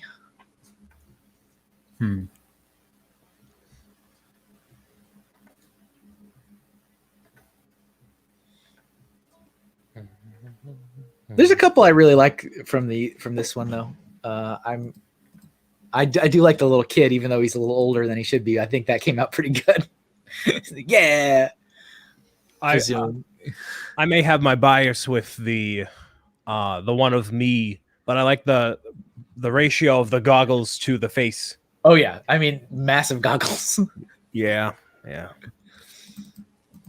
That late night doodle stream for that one, Kevin. Yeah, I'm like trying to think of something to do. I don't know. 69 stream, everything's drawn upside down. The hype mode is really good. Yeah, thank you. Yeah, it's very similar to a sketch I had.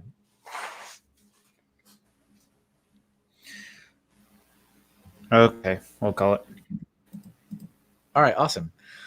So we are going to finish things up. We're going to take a tour of everything that we drew together. So we'll go back and forth. We're looking at. Oh, let me take this comment off the screen.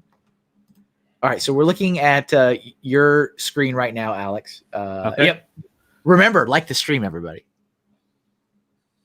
So the first thing was looking out at like rain. It was like feeling upset of the rain outside, something like that. Yeah, for sure.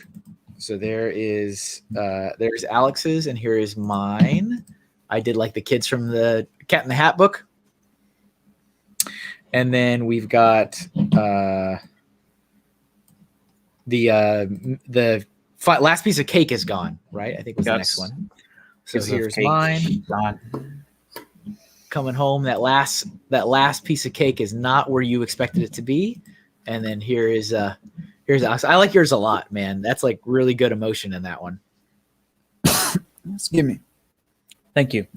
Notice how he's stoned? I did. I did not notice that. All right, and then we've got hype. Hype. I think so. Yep. There's your hype. This is the one that Brian had his wonderful 90s commentary from. Here is mine. There you go. And let's see. Oh, love, I think is next. Let's see. So I did Cupid.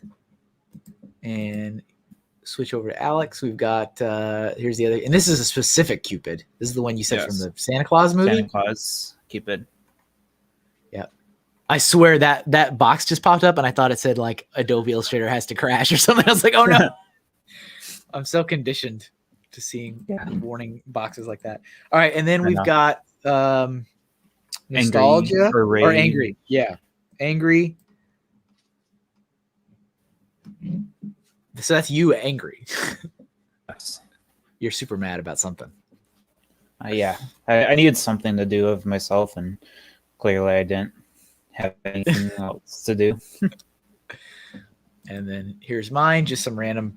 I just drew a random face with literally turning into fire. Then we've got the nostalgia. So this is I drew Brian. Accomplishment. Oh yeah, accomplishment. You're right. The kid. Here we go. I did the success kid meme, and then you've got Brian reaching up for that glorious graduation cap. And then we've got nostalgia, I think. So that's where I did Brian looking at the Piplup with the goggles.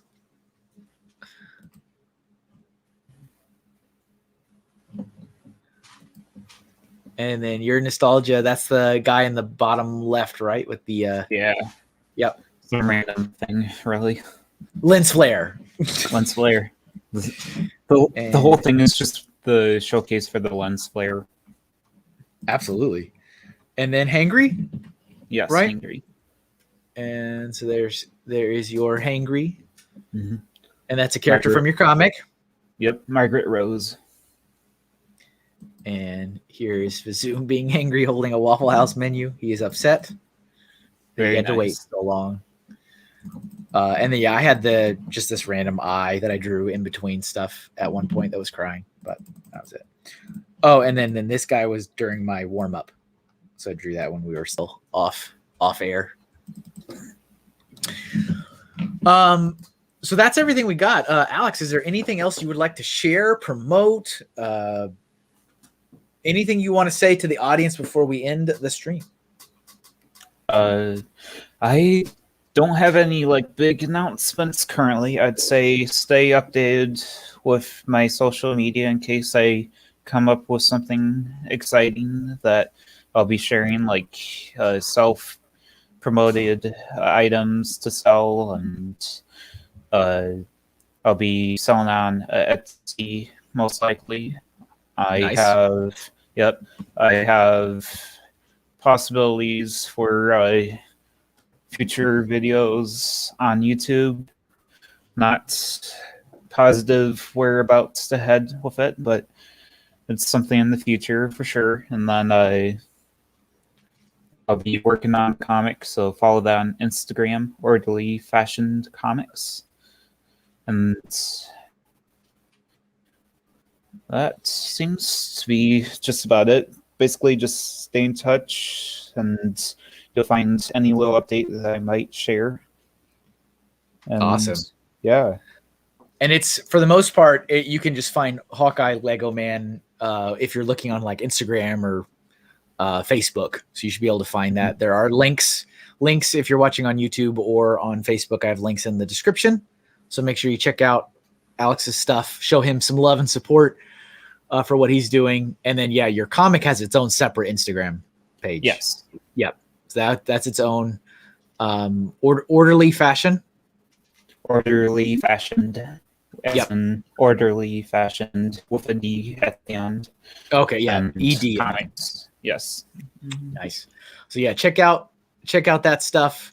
Like I said, show them the love, show them the appreciation. Thanks for being here again. I appreciate you accepting the invitation. It went pretty well on the show. And your stuff's awesome. Always great to have other people on different styles, different approaches. I think it's a lot of fun. Thank you. And before we end, another reminder about tonight. I should have already had this open. I stupidly did not have this open. Let me get it open real quick. So tonight, Brian, over on his stretch of the universe. Here we go. Tonight, special crossover special. Brian, where can they find this happening? Twitch.tv/BricksO'Brien tonight at 7 p.m. Eastern Standard Time. You can find myself and Mr. HinkleDraws doing a Pictionary special where he will be drawing a select amount of doodles, and those in the live stream chat will be able to participate along and guess what Kevin is drawing and potentially win some sticker packs to coordinate with anything that he's drawing. So if you want a late night doodle stream centered, not necessarily around Bricks O'Brien, but the things that I love the most, the things that you probably love the most as well, you can tune into that 7 p.m. tonight. I would anticipate it being a good time considering it involves me and Kevin, or it might be a time and a half. So get excited, get involved. I look forward to doing the live stream and collaborating. First time on the live stream with Kevin. It'll be nice. Yeah, it should be a lot of fun. I'm very interested to see. I'm honestly really interested to see how your audience performs in their guessing abilities. So some are smart cookies, some are not. So it'll be a toss up. Well, they can't all be winners. No. As our dear friend Jeff says, they can't all be winners. No, sir. But yes, that'll be fun. That'll be tonight at 7:00. So thanks again. Hope to see you guys over there. Thank you to Alex for being here on today's multiplayer episode. Thank you. And let me switch that over there. Guys, remember, if you are not already subscribed on YouTube, please hit the sub button. We're getting very, very close to 1,000, and I can finally start making a couple pennies off the things I'm putting on YouTube. Would be very nice. Very, very close. So make sure you hit the subscription button if you're not already. If you're watching on Twitch or Facebook, throw me a follow there. If you liked the show, if you enjoyed it, hit the thumbs up, hit the heart, hit all the things. Advertise on my screen, and you'll see the screen. Yeah. Here, look.